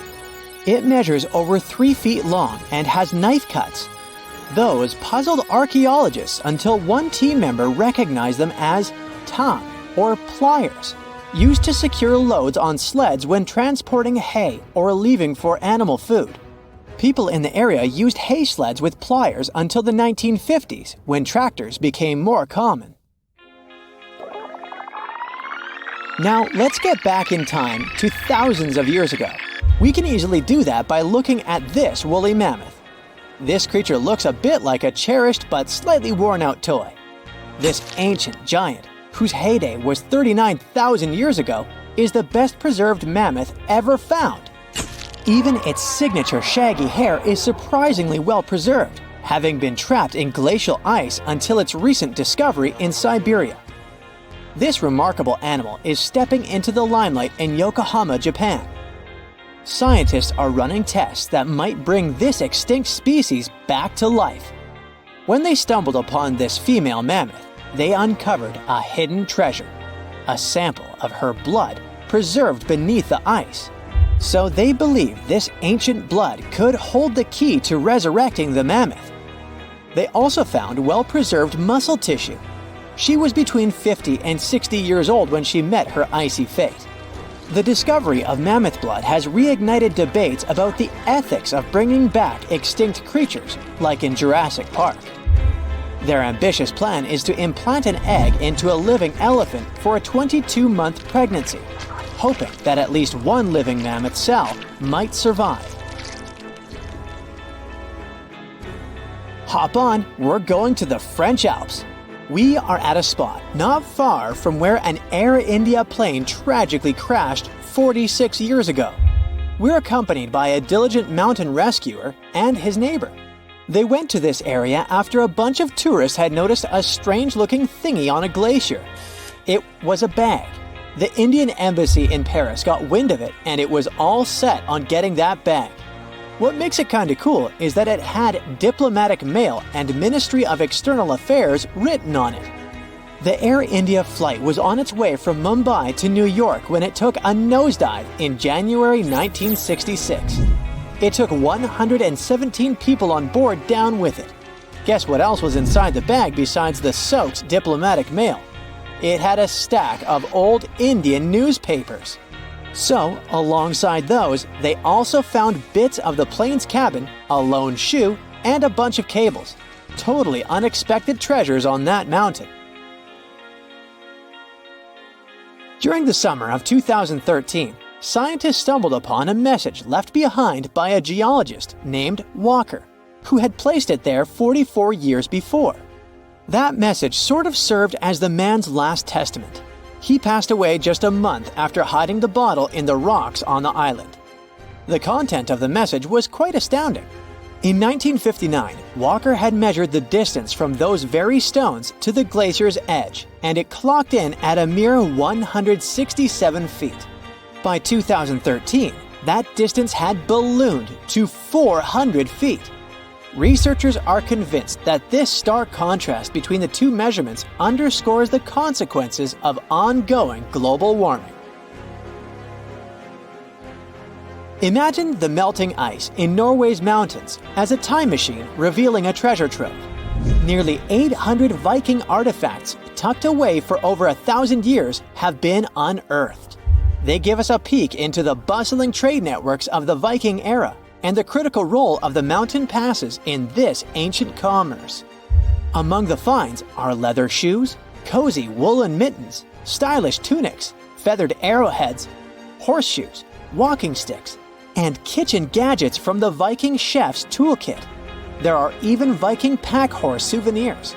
These artifacts provide us with insights into ancient travel habits and the peak times when those paths were bustling with activity, and give us a glimpse into the lives of adventurers.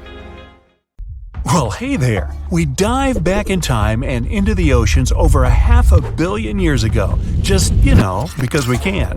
Whoa! Watch out! It's not megalodon or giant sea reptiles you need to look out for here. It's a bizarre, unearthly-looking creature called Anomalocaris. The name means unlike any other shrimp, and I think you'll agree, it looks like a nightmarish cross between a shrimp and a modern-day centipede. 2 tentacles protruding from its face, each lined with razor-sharp teeth. Oh yeah, and this thing was about the size of your leg. With a wave-like movement of the flaps on each side of its body, it was graceful for a terrifying creature. It was also more advanced than any other life on this planet at the time. Especially those huge eyes. You have only one lens in each of yours. This giant shrimp had 16,000. That's 4 times more than a common housefly. And you know how good their vision is. Good enough to dodge that swatter every time. All this allowed Annie to become one of the first animals on this planet to feed on others. Yep, here it is. Earth's first hunter. Its favorite meal? Trilobites. Hey, try a bite. Those are the ancient ancestors of crabs. Some of their fossils have marks on them in the same shape as the monster shrimp's mouthparts. Terrors of the past like this got to be so giant thanks to more oxygen in the atmosphere. A perfect example of this, Meganeuropsis. Imagine a dragonfly. Now make it as big as a cat, and with a wingspan longer than your arm. Megan, the monster-sized dragonfly, could easily grab other insects or even small animals, and she ruled the air with quick movements. Back then, there were still no large birds or other airborne enemies for this behemoth bug, so it was safe and free to grow as large as this planet would allow. Piranhas of the past were also jumbo-sized. Mega-piranha was about 3 times the size of the river terrors we have today. Its bite force was about the same as a tiger's, and those striped kitties bite down 2 times harder than lions.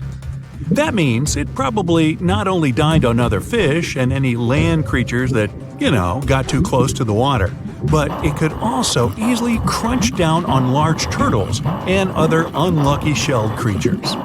And fun fact, modern-day piranhas bark like dogs when they're about to enter a confrontation. It actually sounds more like a frog's ribbit. But makes you wonder, what did this mega-sized ancient cousin sound like? A bear roaring? How about giant sea scorpions the size of your bed? Go back about 460 million years, and you'd see them swimming under you. And watch out for that tail. Scientists still don't know if these creatures could use it to inject venom like your standard land scorpion, but something tells me I wouldn't want that thing anywhere near me. Then there's this guy, Therizinosaurus. Terry looks sort of like a goose with long arms. Oh, and did I mention this goose dino is about 2 stories tall and longer than a bus? Yow! Its arms make the T-Rexes look even more bite-sized, each 8 feet long, almost triple the length of T-Rexes. And on the end, razor-sharp claws the size of your whole arm. Now, don't worry about those lengthy claws too much, though. Terry probably used them to cut through giant termite nests. So, this huge reptilian goose was more interested in eating bugs and plants. Another mega monster for you, Megatherium. The giant ground sloth could look a giraffe straight in the eye and weighed as much as a hippo. It moved mainly on its hind legs and used its massive tail as support. He had huge paws with colossal knife-sized claws.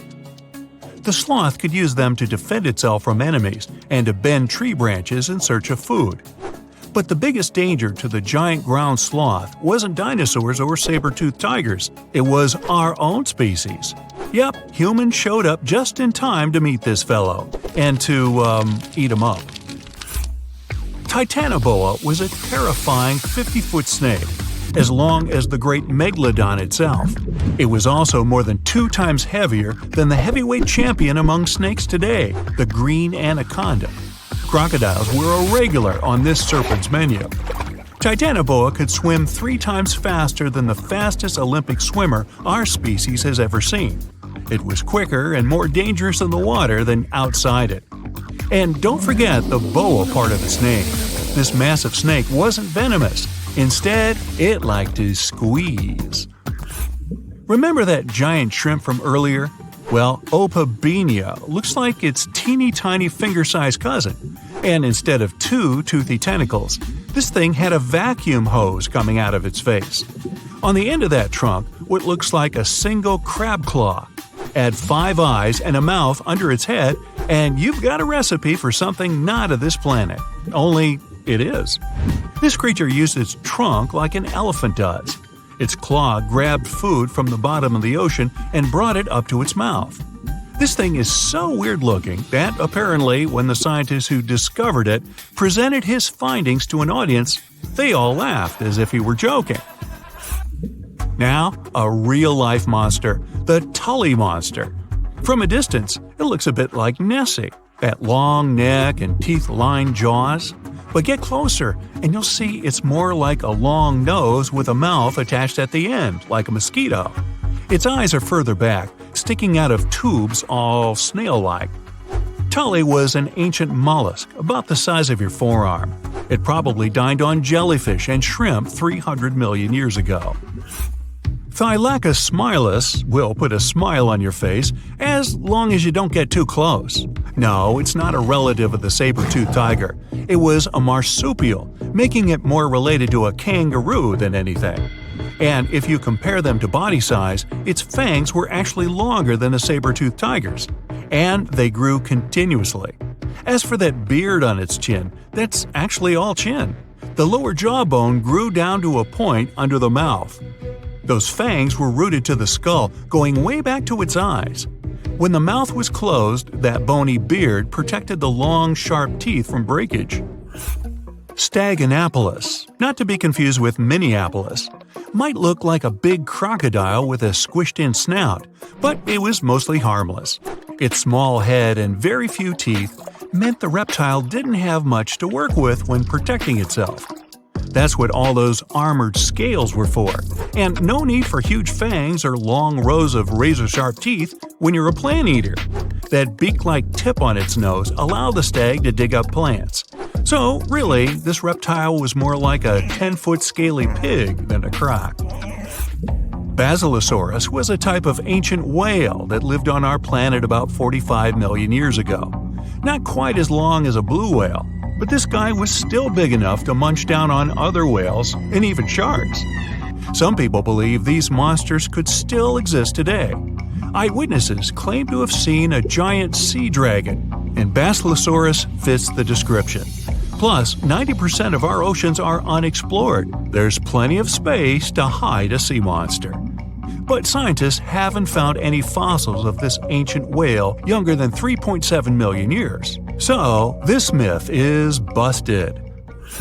Stegosaurus is one of the most recognizable dinosaurs that ever lived. It can easily be distinguished by those huge spikes on its tail and the bony plates on its back. It was twice as long as a giraffe and nearly 5 times heavier. But compared to its body size, it had the world's smallest brain. It was no larger than a dog's. Pelagornis had the largest wingspan of any bird ever discovered. It was twice the size of the largest bird today, the wandering albatross. Such huge wings made it hard for the bird to take off. It could only do so by jumping off cliffs. And when it finally spread its wings, this giant could only go about 40 miles per hour. The fastest bird today can reach speeds 5 times that. Researchers have been waiting for this find for a long time. They came in all shapes and sizes. It would have been hard to distinguish them from dinosaurs. Most species weren't bigger than a mouse. It's like a reminder of a long-gone era when its ancestors walked on all fours. The first mammals to walk the earth were different from us humans in one important aspect. We walk on 2 legs. That makes us bipedal. But the first animals that made the transition from sea to land were tetropods. This means they walked on 4 legs. The story of these creatures began in present-day Scotland. The region is home to the first terrestrial ecosystem in the world. The rock here is made from silica. This material is the building block of glass. Hot volcanic springs formed these rocks more than 400 million years ago. Such land composition is a treasure trove for paleontologists. These are the scientists who study the fossil remains of animals and plants. In Scotland, they found everything from plants with preserved cells to the oldest known fossils of insects. They even discovered a fungus that grew up to 29 feet tall. But there was one find that stood out from all the other ones. In 2015, scientists unearthed fossils of 4-legged animals. The place of discovery was Willie's Hole, near the hillside village of Churnside in the south of the country. Researchers dated the finds to the Paleozoic era, about 360 million years ago. This was the time when the early ancestors of the dinosaurs thrived. The world was a much different place back then. Today, we associate Scotland with cold and rain, and kilts and golf. But at that time, this land sat closer to the equator. It had lush vegetation, and its climate was hot and humid. Droughts and flooding were quite common. It was the perfect setting for an important evolutionary event. Researchers have been waiting for this find for a long time. The fossil records had a 15 million year gap. Its name was Roemer's Gap, after the Harvard professor who described it. Science was missing fossil evidence of the animals that ventured onto land on all fours. The 5 fossil species they found in Scotland shed light on this mystery. The first tetrapods were divided into 2 large groups. One of them contained the ancestors of birds, reptiles, and mammals. Their collective name is Amniotus. The other included the ancestors of amphibians, such as frogs. When these and similar species migrated to dry land, they discovered that they weren't alone. The earliest life forms that made this evolutionary leap were liverwort-like plants. We know this because scientists found their spores. They also discovered fossilized remains of an air-breathing millipede. It had tiny holes that allowed it to breathe air. This puts it among the first oxygen-breathing animals on the planet. And this species of millipedes is the first land dweller in the animal kingdom. Today, the largest of such creatures is the African elephant. Scientists believe that one of the first 4-legged creatures to make it onto land was an amphibian ancestor. Its name was Ichthyostega. The first part of the animal's name translates from ancient Greek as fish. This reveals a lot about the way the creature moved. It dragged itself on the ground using only its front limbs that resembled fins. This is the way that mudskipper fish move on land today. This isn't how we imagine proper walking, but during the period our hero lived on Earth, it was the perfect way to get around. The climate had both extremely dry and wet periods. The ability to walk and swim at the same time was especially useful. The fossils from Scotland supported this claim. The fish-like animals scientists found had 4 slender limbs. This is the perfect equipment for life on land, not inside the ocean. There was further evidence. The fossils displayed well-developed lungs for breathing outside of water, but their legs were still too weak to completely lift the body off the ground. The tail section had to slither along the surface, similar to how a snake moves forward. This animal that resembled a modern-day salamander lived during the Paleozoic era. This was the time when 4-legged creatures developed a standard number of digits at the end of their hands and feet, 5 on each. We know them today as fingers. All species that had more than 5 fingers started slowly disappearing. These pteropods split into 2 groups. The first of them had to return to the sea to lay eggs. This group would later give rise to amphibians. The second kind of tetrapods is more interesting to human evolution. They're considered the ancestors of reptiles, dinosaurs, and mammals. The Permian period came at the end of the Paleozoic. By this time, all life forms on Earth inhabited the supercontinent of Pangaea. There were vast deserts far away from the oceans. The more important species that walked on all fours during this time were the synapsids. They came in all shapes and sizes, but the only subgroup of synapsids to survive into the Cenozoic were the mammals. Doesn't seem like much, but we exist today thanks to these ancient tetrapods. As a species, we have come far in the tree of life. A recent study revealed that the first life form to evolve was an ocean-drifting comb jelly. This came as a bit of a surprise. For a long time, researchers believed that the simple sponge was the oldest animal on the planet. After analyzing vast amounts of data, comb jelly came on top, or the bottom, depending on how you look at the tree of life.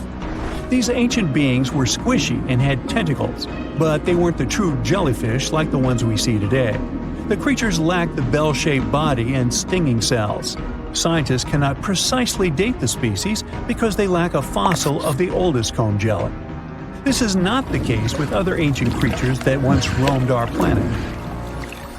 The ancestor of dinosaurs, turtles, and crocodiles are familiar to science. These are the animals that appeared during the Paleozoic era. This was a time when true tetrapods appeared. Paleontologists recognized them by 2 distinctive openings on each side of their skull. The first mammals that appeared during this era resembled reptiles. It would have been hard to distinguish them from dinosaurs. Some of them later evolved features we all know today. These include fur and a warm-blooded metabolism. They developed during the time when dinosaurs dominated Earth. That's why these first true mammals were small. Most species weren't bigger than a mouse. Their diet consisted of plants, as they were herbivores. Also, they were creatures of the night. During the day, they were mostly hiding underground. Now, this wasn't such a bad strategy. Some 66 million years ago, an asteroid fell on the Yucatan Peninsula in today's Mexico, and this spelled the end for dinosaurs. 75% of all species that lived on Earth at the time disappeared. The mammals' small size helped them survive and repopulate the planet. The era in the history of our planet that followed the Mesozoic was nicknamed the Age of the Mammals. The climate became warmer, so grasslands expanded.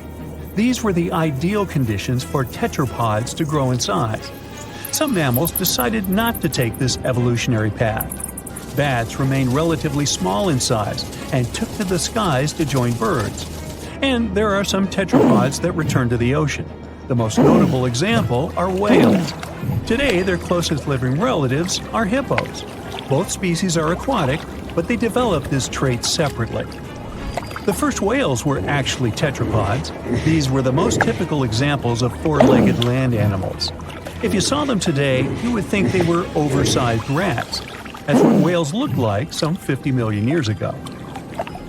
Paleontologists came to this conclusion in the 1980s by studying the skull of a now extinct animal. It lived around the edge of a large, shallow ocean. At some point in history, it returned to the marine way of life. Its back legs devolve. But sometimes, biologists stumble upon a living specimen of a whale that still displays tiny hind limbs in its skeleton. It's like a reminder of a long-gone era when its ancestors walked on all fours. A loud growl off in the distance makes you sprint even faster through the jungle. You run past rocks and bamboo without even looking where you're going. But you're not running away. You're running right at it. You slap yourself in the face to wake up. In front of you is a giant footprint of an ape-like creature. That's one big Bigfoot. It's not human, that's obvious. And there isn't a gorilla. There aren't any gorillas native to southern China. Is someone playing a prank on you? Here, in the middle of the jungle? Not likely. You keep walking, hacking away pesky vines and leaves. It's a scorching hot day, and you're sweating all over. You take a sip of water every 5 minutes. Then, every 5 seconds, and worse. Your skin is apparently the hottest new buffet around. Hundreds of hungry customers, well, mosquitoes, buzz around, waiting for a second helping. It's almost sunset now, but you're determined to find your prize. Suddenly, a large shadow blocks out the sun. Whatever it is, that thing's huge. You freeze. You're cold and afraid. Your heart is racing. Should you turn around? There's a Goliath of an ape behind you. A footprint that big. What else were you expecting? It towers over you, easily 10 feet tall, and looks at you. Is it curious or hungry? Neither seems like great options. It would look so impressive if you weren't scared out of your mind. No sudden moves. It'll either run away or make you unrecognizable if any search party comes around looking for you. You slowly take out your camera to snap some pictures of it. So far, so good. It's just watching you do your thing. But as you click, the flash hits it right in the eyes and it runs off into the depths of the jungle. You just had to switch the setting to automatic, didn't you? That ape you just saw was this huge beast. It existed until 300,000 years ago and might have weighed up to 1,000 pounds. Researchers think this ape went extinct, not because it froze or anything, but because it couldn't adapt to its new environment. Pretty much everything around it started to disappear, including its food, mostly fruits and bamboo. It's so awesome. Let's call it Giganto.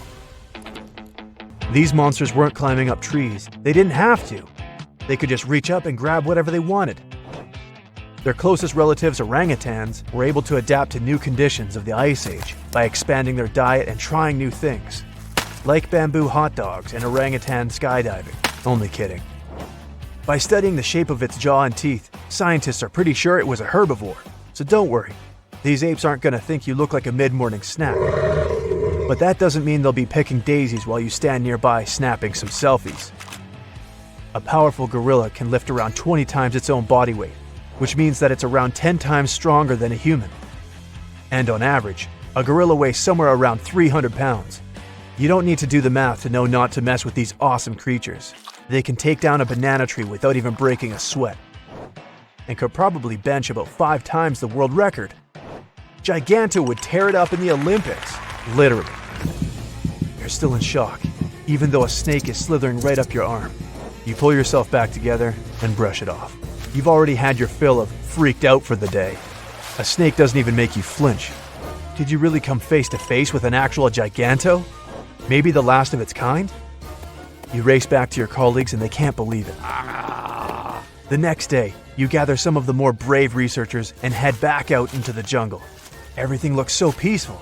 You and your team are trekking through a panda's paradise. Bamboo as far as the eye can see. But today, you're on the lookout for Panda's big bad grandpa. If it was a Giganto you saw that fateful day, chances are it'd love this bamboo grove. In such a lush environment, competition for the best real estate could be fierce. And pandas aren't exactly scary. Nobody knows how peaceful Giganto was, but even herbivores get angry. You retrace your steps to the same spot where you encountered the creature the other day. Nothing, not a single clue. Then, footprints. Bingo! They might not be Gigantos, but your instincts tell you to follow them anyway. You reach a vine-covered cave next to a small stream. A lot of the bamboo branches have bite marks around the edges. Large or small, most wild animals don't really like sleeping out in the open. It's time to check out that cave. The intriguing thing is that this cave looks like it was built from the ground up.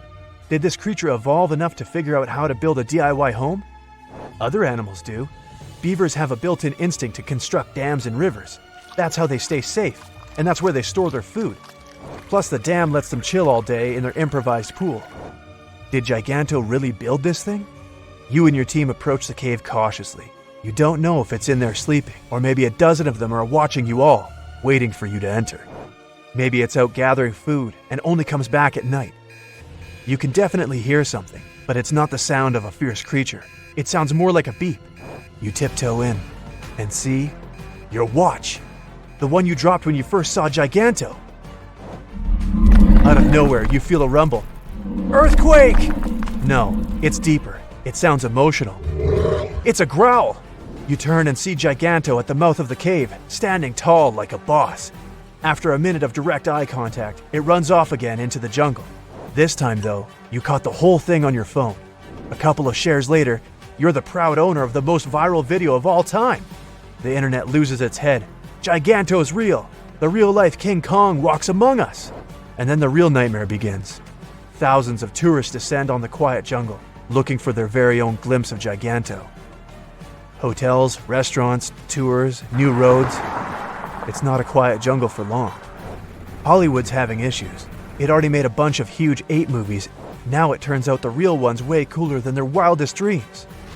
The best ape movie ever turns out to be a documentary about Giganto. Unlike other creatures coming out of the shadows, a Giganto comeback is definitely not as dangerous as, say, if a megalodon showed up. Remember Meg? The biggest shark and marine predator to ever roam the oceans? A shark big enough to take a bite out of a boat. Not exactly great for the fishing industry. Or what if the Titanoboa came back to life? A 40-foot giant constrictor? A vicious snake the length of 2 giraffes? At least Giganto can't swallow you whole. Giganto would probably end up being good for conservation movements, another awesome part of nature that we need to protect. I wouldn't be surprised if Giganto became China's new national animal. Move aside, panda. And most probably, they wouldn't be a threat to us. Just the opposite. Humans are wiping out their territory daily. Who knows? Gigantos might start living closer to rural villages, maybe even interacting with humans. But if they get protection, these big apes might just survive. Just like pandas, these animals have a very limited diet and would need constant observation if we want their numbers to grow. They might even unlock clues of our past. Homo sapiens had many other descendants that simply vanished or weren't strong enough to survive and coexist. We don't know how advanced these creatures were compared to their counterparts. Could they use tools? Communicate? We can finally find out. Hundreds of dinosaur species roamed our planet, and researchers give a name to a new type approximately every 2 weeks. It's not fair to stick to T-Rex, Stegosaurus, Spinosaurus, and other famous sauruses all the time. They've had their chance to shine in the movies and across the internet. So let's check out dinosaurs that no one talks about. First on our list is Pterosaurus. The special thing about this dinosaur is that it definitely had one of the largest skulls ever found. It was big because of this frill going from the back of the animal's skull and covering its neck. The frill wasn't there for protection. It was probably just to show off a bit. The bone in the frill was thin and full of holes. As you can see, it's very similar to Triceratops.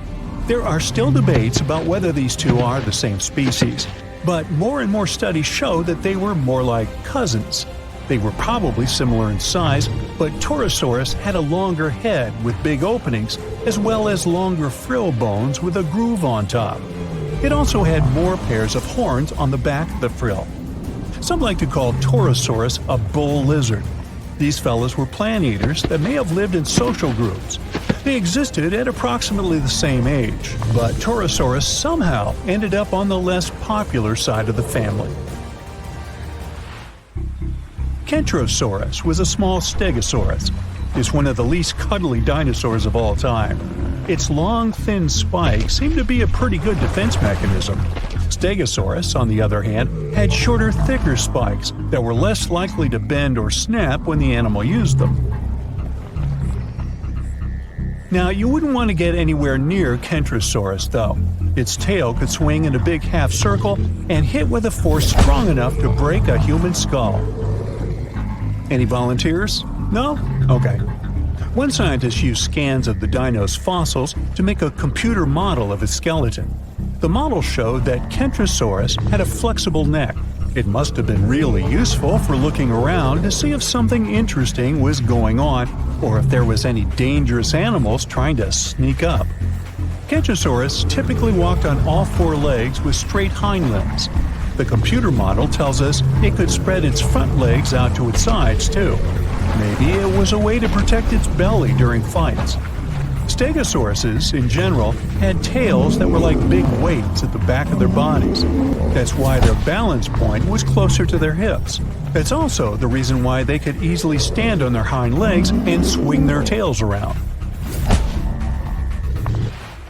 So most people haven't heard of heterodontosaurs, even though their fossils show that dinosaurs got feathers way back before we thought and in groups where we didn't expect it. In 2008, paleontologists identified the first known skull of a baby Heterodontosaurus, which was less than 2 inches long, smaller than a tea bag. This baby dinosaur had relatively big eyes and a short snout compared to bigger ones of its kind. Now, what's really interesting is that some scientists used to think that Heterodontosaurus's tusks, like those of modern warthogs, only appeared when they were fully grown. But it seems they had them from the early stages of their life. Heterodontosaurs had 5 fingers on each hand, 2 of which were opposable. It was a good tool, considering the animal probably ate both plants and meat. Humans have different types of teeth, some for biting, some for chewing, and also canines. But most reptiles have just one kind of teeth. Heterodontosaurus was special because it had 3 different types of teeth: small peg-like ones, big teeth resembling canines, and square-shaped teeth that did the cutting job. Scientists are not entirely sure how this creature used these different types of teeth. Maybe it was for digging up roots, breaking into termite nests, or even defending themselves against dangerous animals. Okay, say this name with me now: Psittacosaurus. She was quite a common dinosaur in its time, but she never still gained popularity. Scientists found out that when these dinosaurs were young, they probably crawled, considering they had longer arms and short legs. But as they got older, between 4 and 6 years old, their hind legs started growing much faster and became much longer than their front legs. So, later in life, they likely didn't move on all 4s anymore, but walked on 2 legs. Inside the stomach of one of these creatures, scientists found pebbles. This shows the animals either had a hard time digesting what it ate, or it didn't chew its food very well. Its beak looks quite familiar. That's how it got its specific name, a parrot lizard. It was really strong, and some believe the creature used it to crack and open tough nuts and seeds before the pebbles in its stomach helped mash them up for digestion. These guys might have been good at swimming. They had broad feet, and the shape of their tail could have helped them move in the water relatively easily. Some scientists even believe they might have spent most of their lives swimming in rivers and lakes. In 2004, researchers found something really sweet: 24 young parrot lizards huddled together. They were too big to be hatchlings, so it could be a bunch of teenagers who had left their nests and then formed a group where they could support one another and defend themselves better. But apparently, that plan didn't work out so well. Now, check this one out: Stygimoloch, or as they call it, Styx demon. We're looking at a peaceful plant-eating creature with bony spikes and knobs on its skull. Most scientists believe it was a younger form of this fellow, even though they used to think they were a separate species. Stygimoloch is smaller than its more popular cousin, but it's also more robust and has a pretty thick neck. This dinosaur, with small forelimbs and long hind legs 3 feet high, which is half as high as an average human. That doesn't sound dangerous in the world of giant and fierce dinosaurs, but the animal had a very thick skull roof. Maybe it wasn't the strongest tool to defend itself, but it probably helped in combat with rivals from its own species. They most likely headbutted to win the hearts of their chosen ones. But rivals from its own herd were a piece of cake compared to the predators that might have gone after it. After all, this dino lived at the same time as old T-Rex. Now, when someone tells you to picture a dinosaur, Chisaosaurus would probably be the last thing coming to your mind. It looks as if you've put together pieces of random animals and tried to make your friends believe this truly was a real animal that once roamed the earth. But it's actually a dino, with giant sharp claws on its forelimbs, a bulky body, and a long neck ending with a tiny head. Now, don't let the claws scare you though. These creatures didn't go after other animals since they were herbivores, but these claws could protect the animal from intruders and predators. The full scientific name of this creature describes it as a giant sloth-like reptile from China. This animal was one of the biggest and oldest members of the group where it belonged, which lived around 115 million years ago. No, I wasn't around then. At first, it was hard to tell which animals were related to this weird-looking dinosaur. But in the 1990s, scientists made a conclusion that they were modified plant-eating theropods, which is similar to carnivorous dinos. They also most likely had feathers and small wings, like some sort of a very big turkey. The problem with that asteroid that destroyed dinosaurs was not that it fell, but where it fell. This colossal space rock found the worst place where it could land. Also, the angle at which it hit the ground was the most unfortunate. If it had fallen vertically, there would have been less destruction. But it fell at such an angle that it threw a huge amount of dust into the air. After the disaster occurred, tons of soot started burning. 65 million years ago, only 13% of Earth's surface contained the right amount of sulfur and oil needed to form a colossal amount of soot. If the asteroid had fallen on the other 87% of the territory, dinosaurs could still be living today, but it hit the worst place and lifted 1 million tons of burning material into the sky. A cloud of incandescent particles covered the sky and set off on a journey across the mainland. Then, these particles settled on the ground and caused large-scale fires. Trees were burning and sending more soot into the sky. But the asteroid collided not only with rocks, it fell on the coast in a place where the seabed was filled with sulfate. As a result of the collision, it started burning, which caused the release of sulfuric acid into the atmosphere.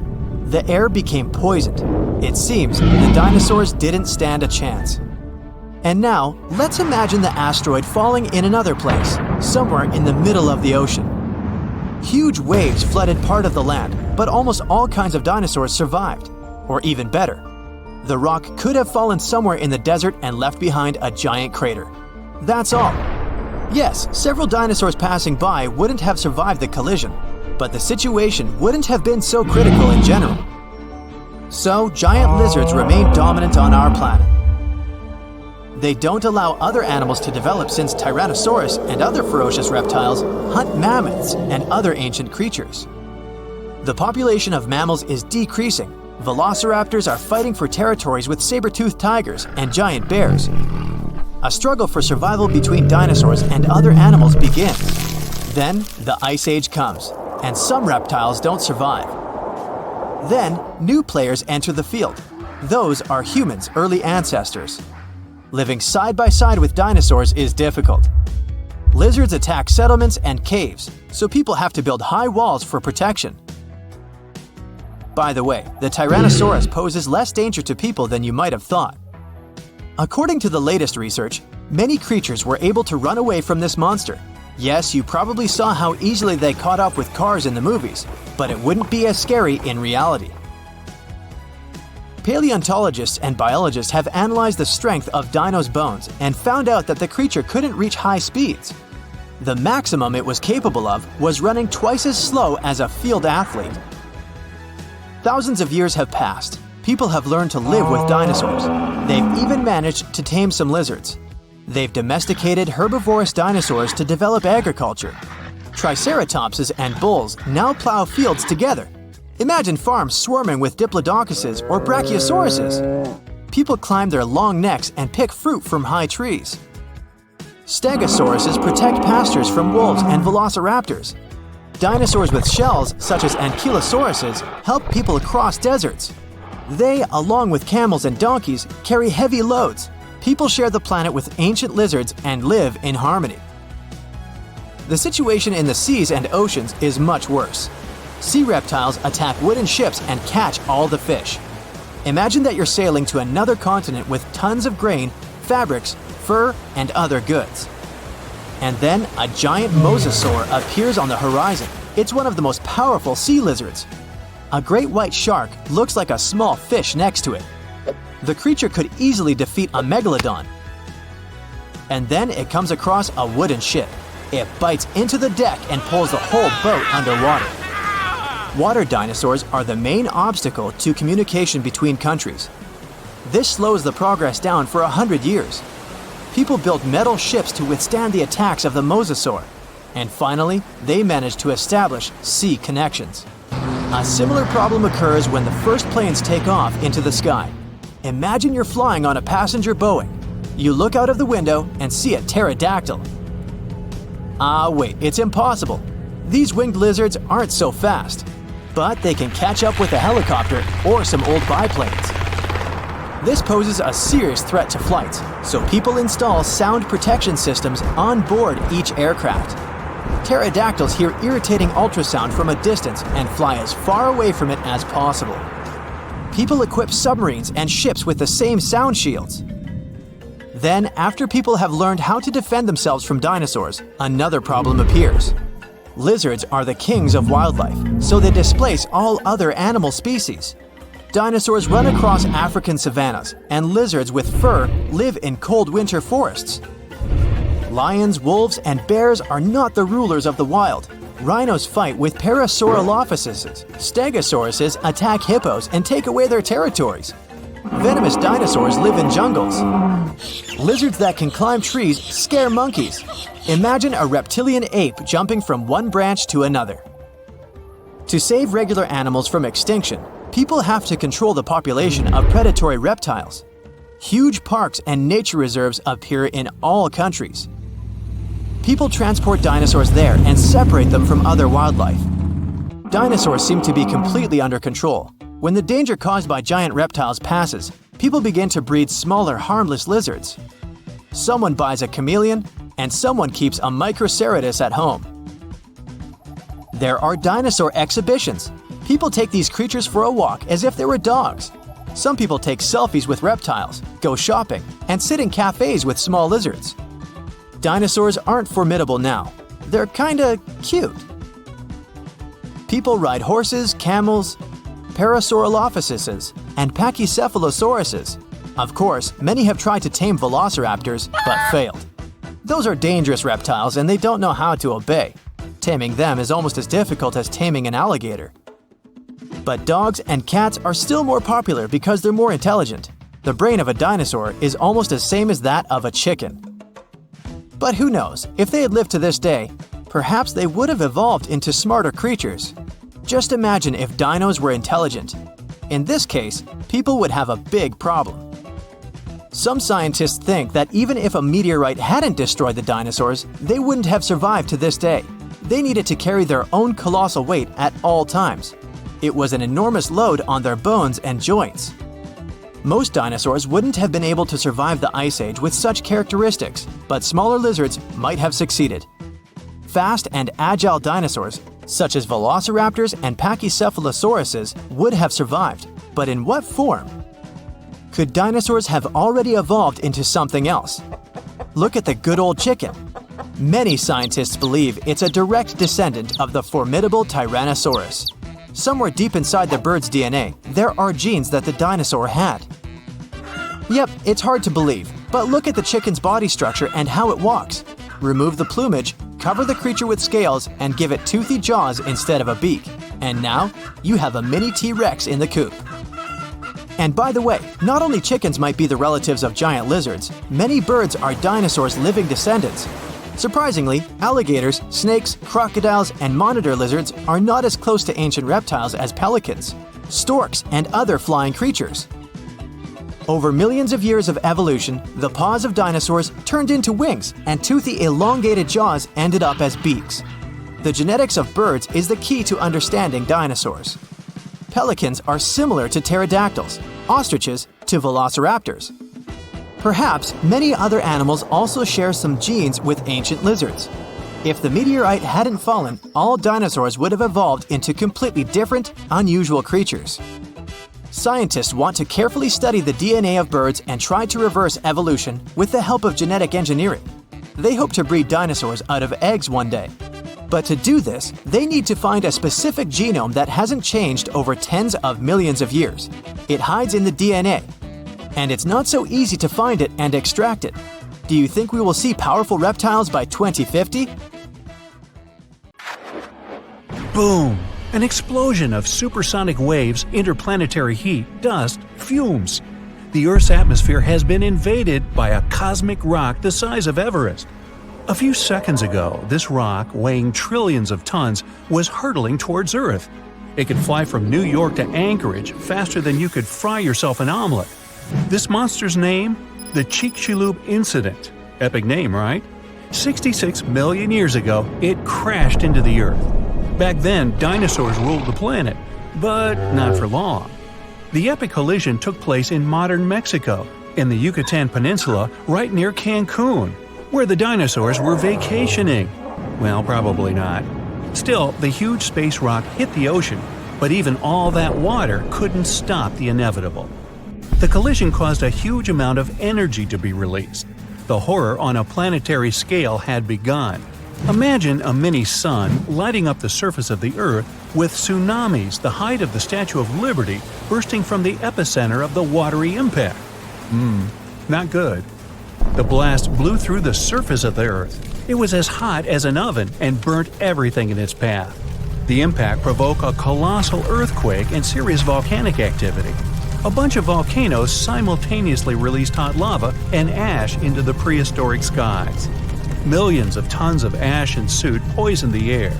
This formed a huge ash cloud in the atmosphere, which blocked out the sun's rays for several years. The long winter had begun. Only there wasn't any snow falling from the sky, but rain made of sulfuric acid. Yes, the Chicxulub incident might just be the most important thing that ever happened in the history of our planet. Even more than YouTube. Back then, there were loads of volcanic eruptions, a lot of flammable oxygen in the atmosphere, constant temperature changes. It was the perfect and worst time for all of this to go down. So, how are we so sure about all this? Well, the asteroid left an absolutely huge crater on the planet's surface. Today, this scar is hidden under the Gulf of Mexico. Scientists found a lot of places on Earth with abnormally high levels of iridium. This metal is very rare on Earth, but it's in a lot of asteroids that scientists have examined. Scientists studied some 66 million-year-old rocks. In the layers of rock, they found dust, the same dust that comes from asteroids. This could only have happened if a huge asteroid had crashed into Earth. The catastrophe led to the extinction of not only the dinosaurs, but also the asteroid. It was so hot at the point of impact, part of the asteroid just disappeared. A lot of water vapor and carbon dioxide shot up into the atmosphere. But the biggest problem, sulfur. It got kicked up by the asteroid impact and flew up into the air. These tiny sulfur particles blocked out a lot of the sun's rays. Without the sun, a lot of plants disappeared and the climate eventually got colder. The immense heat turned stones into glass. Scientists call these things tektites. The energy of the impact threw them up into the skies. After a short flight, the tektites fell down to Earth. But it wasn't pretty. Rain fell too, only instead of drops of water, you'd have seen hot glassy fireballs. They bombarded the planet's surface for days. The tektites set fire to everything. Scientists found evidence of this all over the world, not just near the collision site. But a lot of things from back then are still a mystery. Some scientists think that Chicxulub wasn't even an asteroid. It might have been a comet. Asteroids are mostly made of stone and metal. Most often they kind of look like a potato. A comet contains rock, metal, and ice. Comets look like dirty cosmic snowflakes, complete with ammonia, methane, and carbon dioxide. Comets sometimes come from the Oort cloud. It's a huge cloud of ice and debris around our solar system. From time to time, comets break free from the pack and head towards our sun. According to scientists, this special comet flew right past Jupiter. The gravity of that huge planet accelerated the comet even more. It flew towards the sun, gaining more and more speed. The comet's outer ice shield started to evaporate, and it probably gave off a lot of dust and gas, which made it look like it had a tail. The sun's gravity eventually shattered the comet apart. One of the fragments flew through space and crashed into the Earth 66 million years ago. So, asteroid or comet? The truth is, we'll never know. What we do know is that the Earth was seriously unlucky to be in its path, and it was never the same again. The catastrophe stopped the development of 75% of life on Earth. Some bigger marine animals, like crocodiles, turtles, and fish, survived the impact. Out of all land animals, the only ones to survive were the ones that were, on average, smaller than the modern raccoon. That includes a bunch of special species of dinosaurs, the ancient ancestors of birds. Scientists believe they survived for two reasons. After the huge impact, it took a long time for plants to start growing again, and a lot of animals didn't survive. Most remaining animals didn't have enough food. But these dinosaurs had a beak. With its help, they could split open nuts and dig seeds out of the soil, so they survived. The second reason is that these lucky guys had bigger brains. Some people think that they were able to cooperate with each other and quickly adapt to the new conditions. Other life forms survived too. Fungi and mold survived underground and underwater. Gradually, the darkness cleared away, and ferns began to take over the lifeless landscape. After a few thousand years, forests started to reappear. The animals that survived were pretty much all inconspicuous and small creatures. They lived in burrows, safe from all that hot ash. Before the collision, mammals had lived in the shadow of dinosaurs. But with all the dinosaurs suddenly gone, things were about to change. Mammals were able to take over. They began to dominate life, at least on land. Back to the moment when everything changed. Turns out, it wasn't the size of the asteroid that made it so powerful. It was more about the angle in which it hit the Earth. If the angle of impact had been different, the dinosaurs might have even survived the catastrophe. So, what would that have looked like? Well, let's travel back, way back. Oh no, there's a giant asteroid heading for Earth. Oh, wait, never mind, it missed. Whew. There are plenty of earthquakes, tsunamis, and volcanic eruptions every day, but dinosaurs don't mind that much. No big deal. Fast forward a few million years, and most of these ancient lizards have changed and are now unrecognizable. Thanks to a couple of ice ages, many dinosaurs are now totally covered with feathers to protect them from the cold. Mammals exist, but they're few and far between. You see a lot of bats in caves. There are tons of rat-sized rodents in the forests. During the day, they hide in the undergrowth or in burrows. At night, they go out in search of food. There are no horses, no elephants, or other large mammals. Why become large and eatable when there are so many dangerous reptiles with huge fangs around? There are no whales in the sea. Parrots, hawks, and pigeons are nowhere to be seen. But pterodactyls 2.0 whiz past you constantly. Some are about the size of a helicopter, while others are no larger than a swan. There are plenty of primates, but they're in no hurry to climb down from their trees and walk on two legs. No venturing out into the savannah, no evolution into Homo sapiens. In this alternate reality, open spaces are very dangerous. But then again, so are forests and trees. Nowhere is safe. To get some delicious primate treats, many smaller dinosaurs learned to climb trees. This was already happening back in the Cretaceous period, right before that huge asteroid just missed Earth.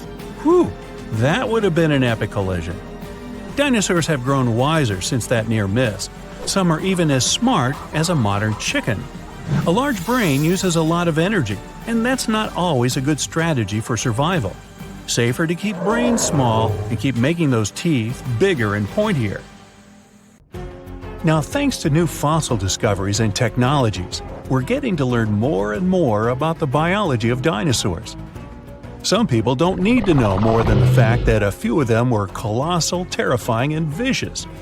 But for those of us that do, the use of comparative biology, pigment analysis, and powerful new X-rays have allowed us to gain insight into specific features, such as their colors, eating behaviors, and the shapes of their tongues. Yes, that's right, the shapes of their tongues, which, for a long period of time, was something of a mystery. This is because soft, fleshy dinosaur parts are hardly ever retained in fossil form.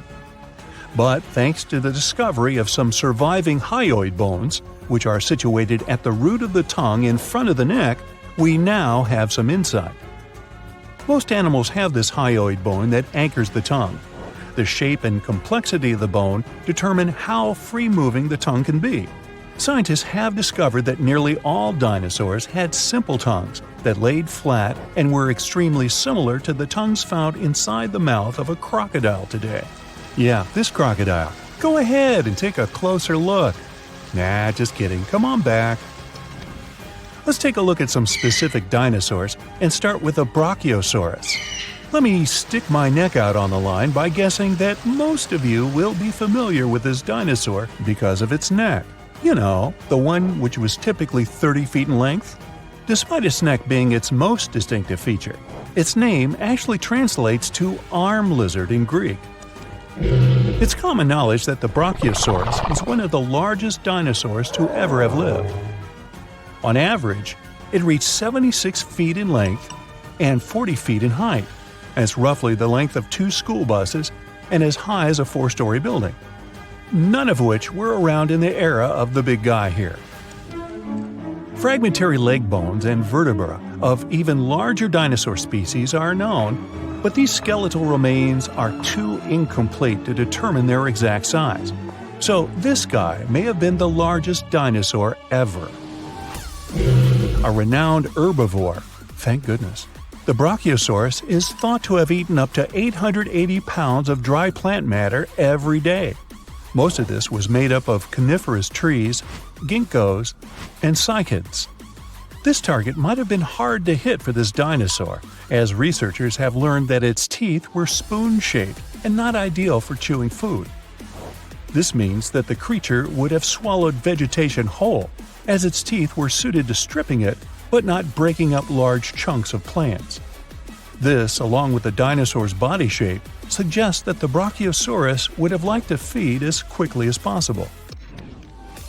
Dinos like these didn't always make use of their ability to strip towering trees when dining.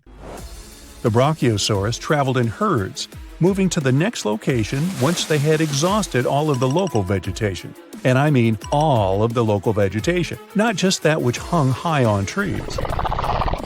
It's likely that the creatures supplemented their diets with vegetation at lower levels, especially after they'd done a number on all the nearby trees. This method of feasting was the most energetically appealing for this giant. By munching on lower vegetation, researchers believe that the dinosaurs saved up to 80% in energy compared to when foraging for high-up food sources. They have also discovered that the nostrils of a Brachiosaurus were on the front of its face and not the top. This is because we now know they roamed the fertile floodplains in their respective herds. For decades, it was believed that these creatures lived in deep, watery swamps.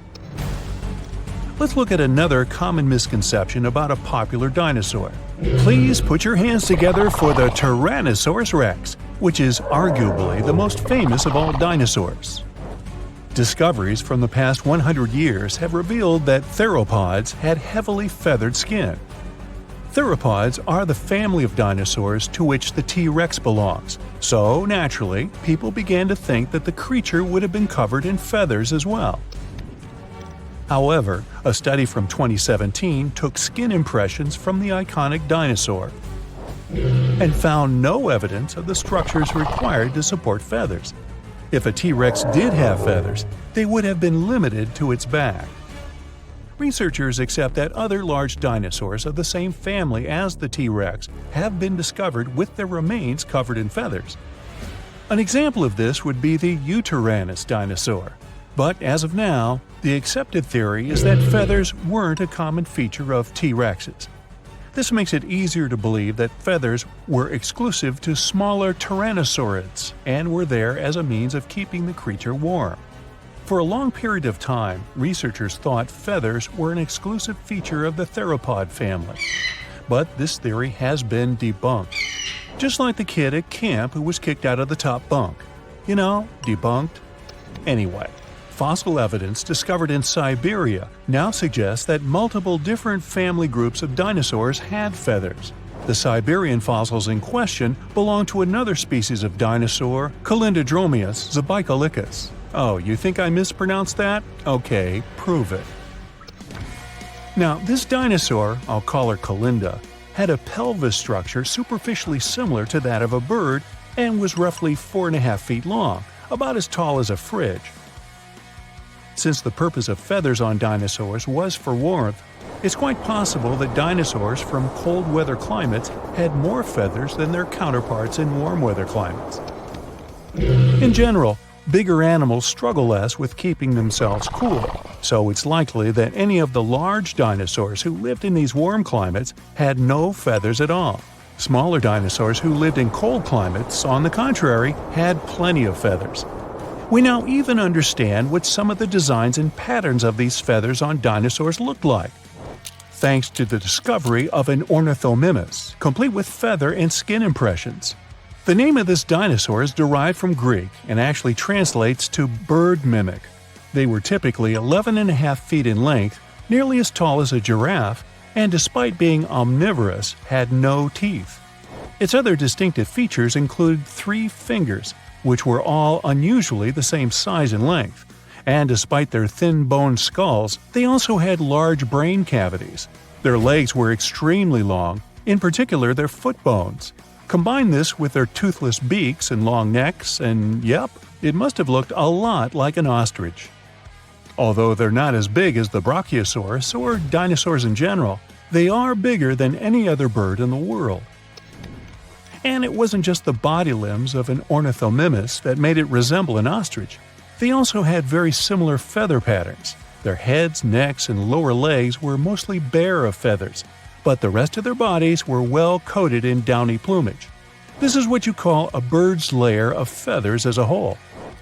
It's possible, like an ostrich, that the dinosaur would have used this unusual feather pattern to regulate its body temperature. Despite some dinosaurs possessing feathers like birds, on top of also being their distant relatives, dinosaurs didn't have the type of feathers required to fly for most of their existence. feathers found in fossil impressions or preserved in amber have allowed researchers to gain insight into why these creatures weren't very aerodynamic. The structure of these feathers appears to be very simple, with a poorly defined and flexible central shaft. These feathers would have better served any dinosaur as a fashion statement, as they would have helped attract the attention of other dinosaurs. These feathers also would have had the ability to regulate body temperature. Surprised to hear that dinosaurs had ostrich-like feathers? Wait till I tell you that their prehistoric distant reptile cousins had something that looked like fur. Allow me to introduce you to the pterosaur. Its name is derived from Greek and translates to winged lizard. Just like dinosaurs, they were initially thought to have scaly or leathery skin all over their bodies. But over the course of the 20th century, fossil examinations revealed that many parts of a pterosaur's body were furry. The wingspan of a pterosaur could reach the length of over 23 feet, about as long as a London bus. Its toothless jaw was very long and resembled that of a pelican. How could something that looks like a pelican be so terrifying? These creatures were coated in pycnofibers. Those were simple structures, feather-like in composition, but strand-like and fuzzy like fur. Further research suggests that some parts of the pterosaur's body had more complex kinds of feathers with branching strands. If this is accurate, it would be the first time feathers were found on an animal that was neither a dinosaur nor a bird. Dinosaurs are some of the most fascinating creatures to have ever walked Earth. It's a shame that we won't be able to have Jurassic Park, where we can see some of the coolest creatures come to life. But we are actually living with some creatures that are just as old as dinosaurs, such as crocodiles and sharks. They haven't changed much since they appeared millions of years ago. But most dinos didn't make it when the asteroid struck Earth. In a way, the asteroid was a giant reset button for the planet. After hitting Earth, this space traveler wiped out almost every living thing. The sky was covered with ash, which blocked out sun rays. That meant that plants couldn't grow, and this made a lot of herbivores, like, really hungry. As a result, they had to change their diet and adapt to the new changes. This forced some of those dinosaurs to take on a new path in life, turning into some modern animals we know today. If the asteroid had changed its course just a bit, then dinosaurs would have remained the dominant species. So, what would have happened if dinosaurs had stuck around? Well, first of all, evolution would have played out differently for them. Maybe during those millions of years, humans would not have evolved to be on top of the food chain. Imagine a world where dinosaurs still existed today. If dinosaurs had evolved as humans did, then we'd have to compete with them. There were multiple species of humans, but Homo sapiens, also known as us, prevailed. A humanoid dino, or dinoid, would be something strange. First of all, they would look different, more reptilian than us. Our brain sizes would differ, and they would be physically bigger and stronger. Putting a human and a dinoid side by side would be interesting. First of all, dinoids would have scales as opposed to human skin, and their teeth would be sharper.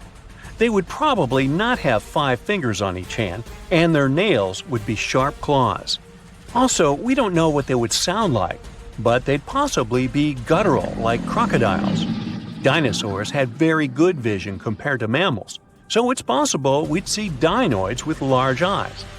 The population of Earth has reached a staggering 8 billion people, and we've changed our environment to suit our needs. With that said, if dinoids were the dominant creatures, then the environment would be suited for them. Speaking of physical features, scientists predicted what dinoids would look like if they had evolved into intelligent creatures that walked upright and had opposable thumbs. These wiggly thumbs are important for evolution, since they helped humans start using tools for defending themselves and hunting. The creature may not look like the ideal reptile, and its appearance might not be flattering. But if dinosaurs had evolved, then these creatures could be your classmate or colleague at work. Not all dinosaurs were alike, as their fossils have shown. Some were gigantic, while others resembled any modern-day animal. The biggest land-walking dinosaur was the Titanosaur, although the measurements are only rough estimates based on fossilized bones. It's estimated that the dino was around 122 feet long and lived between 100 to 95 million years ago. It was so massive that its weight was equivalent to 18 modern-day elephants. There were dinosaurs all over the world in different time eras, climates, and landscapes. However, only a handful were known as giants. But though they excelled in body size, they lacked in brain size.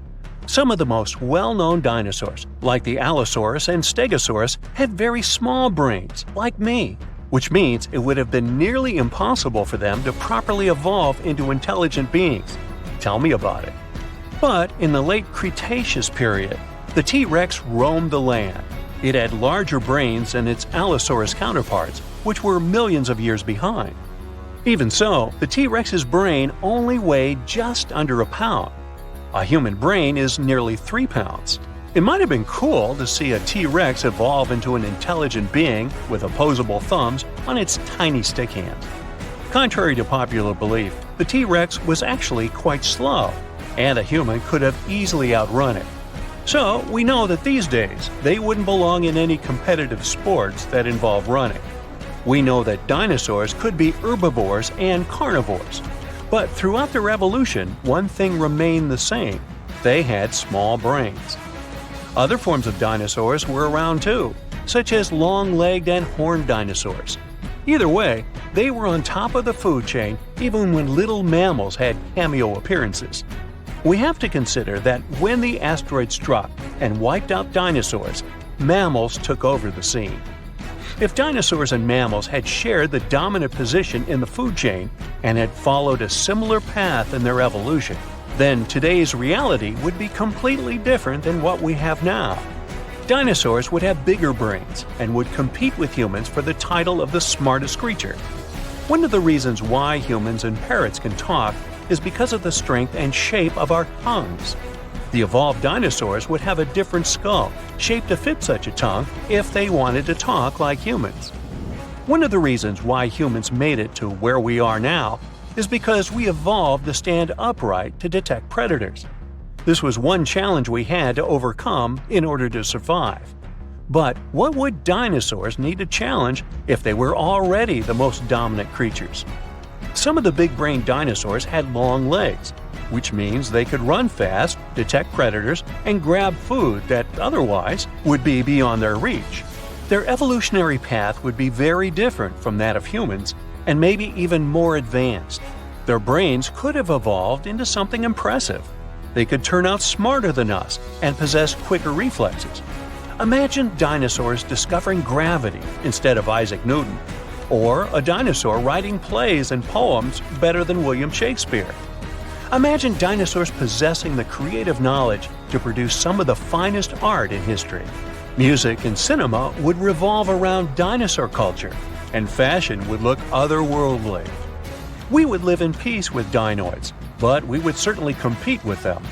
The World Cup would feature dinosaurs and humans playing for their national teams, but clubs would be exclusively human or dinosaur. Some professions would be dominated solely by one species, and more physically demanding jobs would be taken by dinosaurs, like laborers and security guards. Eventually, dinosaurs would take over the world since they would be physically stronger than humans and would have better advantages than us. Humans, on the other hand, would need to figure out a way to keep up with dinosaurs.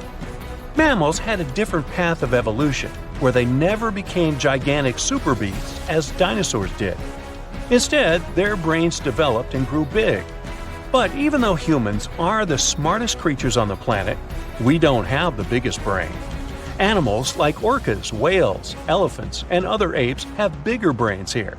So why are we smarter than them? The answer is we don't know. The brain is the most complex organ we have, and we know so little about it. We don't even know exactly why it's so complex or why it behaves like that. Today's dinosaur descendants, like crows and parrots, have complex brains, which allows them to communicate, use tools, and even count. Bigger doesn't always mean better in this case. A parrot's brain is smaller than a cat's, but it's far more complex and intelligent than that of any feline out there. Some scientists argue that dinosaurs from the movies aren't 100% accurate, and that they used to have feathers.